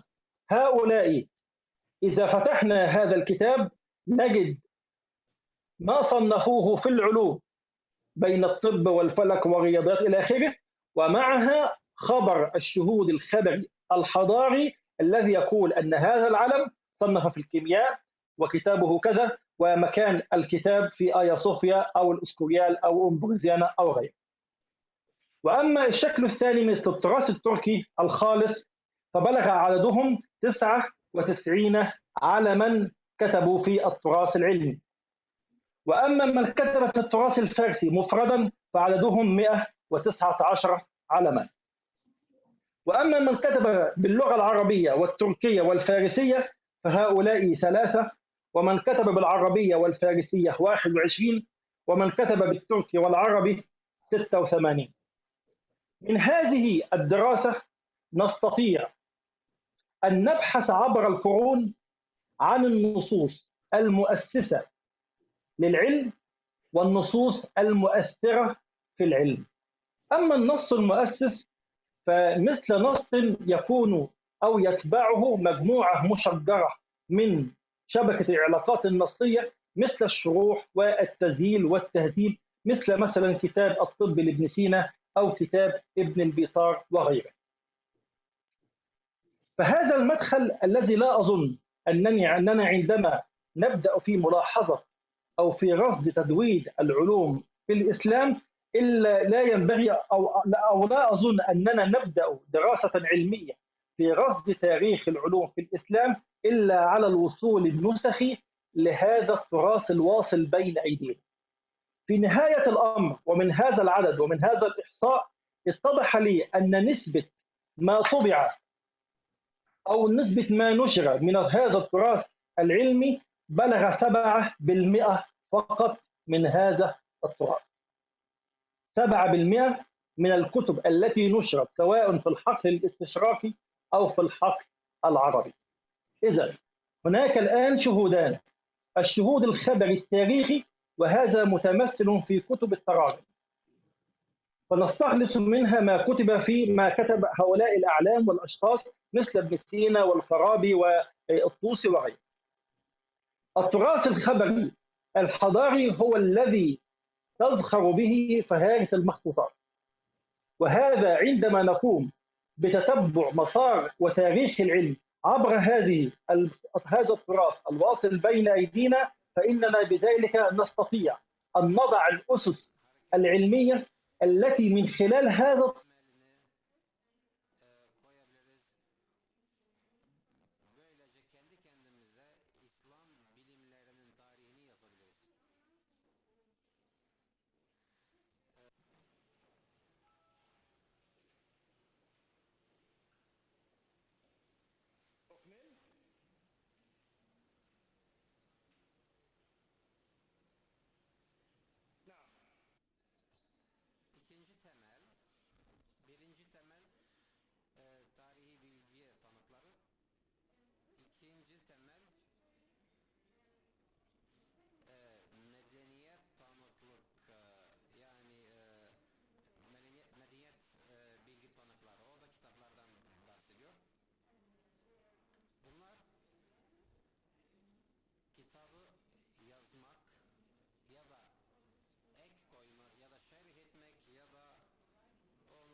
أو سائر الكتب التي ترجمت عن اليونان أو الإسلام. فهذا النص المرحل هناك تسويق عالمي بأن علماء المسلمين هم كانوا مجرد نقلة أو ترجموا هذه الكتب وفقط. لكن هذه النصوص أو هذا النص الذي ترجم لا يمثل ثباتا نصيا مثل النصوص الدينية، إنما هو نص قابل للتعديل وقابل للاستدراك وقابل للإضافة. ولذلك فكرة أن علماء الإسلام الذين ترجموا هذه الكتب من الفلك والرياضيات والدين وإلى آخره، هذه الأدبيات وهذه الكتب المترجمة، يراد أن يتصور أن هؤلاء العرب أو هؤلاء المسلمين قاموا بالترجمة وحسب، ولكن ليس الأمر كذلك. فالأساس الثالث في تدوين وملاحظة تاريخ العلوم في الإسلام هو الشهود التناولي التاريخي بتتبع تاريخ الترجمة ونقل التراث الغير إسلامي عبر الأمم، وكيف كانت فيه سبل الترجمة والإضافة والاستدراك والتصحيح. الأساس الرابع الذي يقوم عليه تاريخ العلم هو الشهود التناولي الحضاري المتمثل في علم التحقيق أو تحقيق النصوص. إذن أخلص مما فات إلى 4 شهودات. الشهود الأول الخبر التاريخي المختص بكتب التراجم. الأساس الثاني الشهود الخبر الحضاري المتمثل في فهارس المخطوطات. الشهود الثالث الشهود التناولي التاريخي الذي من صوره الترجمة والتلخيص والاستدراك والتصويب. الشهود الرابع أو الأساس الرابع الشهود التناولي الحضاري المتمثل في علم التحقيق أو تحقيق النصوص العلمية. وأنا أشترط في هذا الشهود الحضاري في تناول وتحقيق النصوص التراث العلمي شرطان. الشرط الأول أن يكون الشخص المحقق ينتمي إلى هذه الأسر العلمية ويكون أحد أعضائها العلميين، فلا يحقق نصا في الطب إلا طبيب، ولا يتناول نصا في التراث الرياضي إلا شخص متخصص في علم الرياضيات، لأن نريد منه عندما يحقق هذا الكتاب ويقدمه في صورة عصرية أن يقوم بالآتي: أولا أن يحقق هذا النص نصا متقنا سالما من التصحيح والتحريف والأخطاء. الأمر الثاني والأهم أن يقوم بدراسة علمية على النص أو ما النص، فيقدم لنا قبل الكتاب دراسة عن هذا النص وكيف أسهم هذا النص في هذا الفرع من العلم وكيف أسهم هذا العالم. ثم في نهاية الكتاب يقدم لنا قوائم بمصطلحات هذا العلم والمصطلحات الإضافية التي أضافها هذا الكتاب. ففي النهاية نستخلص من هذا التراث أو هذا التناول الحضاري الدراسات التي قام بها المحقق المختص، فنجمع كل هذه الدراسات وترتب على حسب العلوم، ويعاد بذلك دراسة وتدوين العلوم الطبيعية والتجريبية في الإسلام من خلال التراث المحقق عن طريق. Sayın konuşmacı, son cümlenizi rica ediyorum. Finish? Thank you. Teşekkür ederiz konuşmacımıza. Bir soru alabiliriz çok kısaca.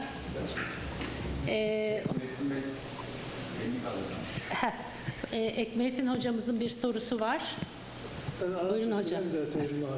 Evet. Hocamız Arapça soracak.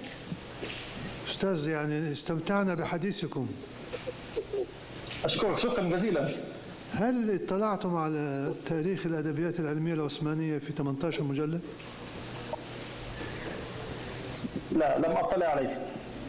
أرجو أن تطلعوا عليه لأنه هذا يغطي الفترة من 1300 ل 1900 إلى نهاية الحرب العالمية الأولى في كل الفضاء العثماني، سواء الولايات العربية أو البلقان أو الأناضول أو تركيا أو كذا، ويضم كل العلوم الرياضية والطبيعية قام المشروع وقمنا بمسح أكثر من 500 مكتبة مخطوطات في أكثر من 50 دولة. وهذا المشروع بدأ سنة 1985 وانتهى في سنة 2009، فاستمر حوالي 30 سنة، وهو الآن موجود في ومعروف في الجامعات وفي المعاهد المهتمة بتاريخ العلم، يشمل العلماء العرب وغير العرب والأتراك وغير الأتراك، والمخطوطات المكتوبة بالتركية أو بالعربية أو بالفارسية أو بغيرهم، والترجمات إلى اللغات هذه من لغات أخرى أوروبية وغير أوروبية، أو ترجمات من اللغات الأوروبية وغير إلى العربية والتركية إلى آخره. فأرجو أن تطلعوا عليه لأنه سوف لا شك يفيدكم. شكرا. شكرا جزيلا. Evet, teşekkür ediyorum. Bu oturumumuz ve bugünkü bütün oturumlar sona erdi. Bütün katılımcılara ve dinleyicilere çok teşekkür ediyorum. İyi akşamlar diliyorum.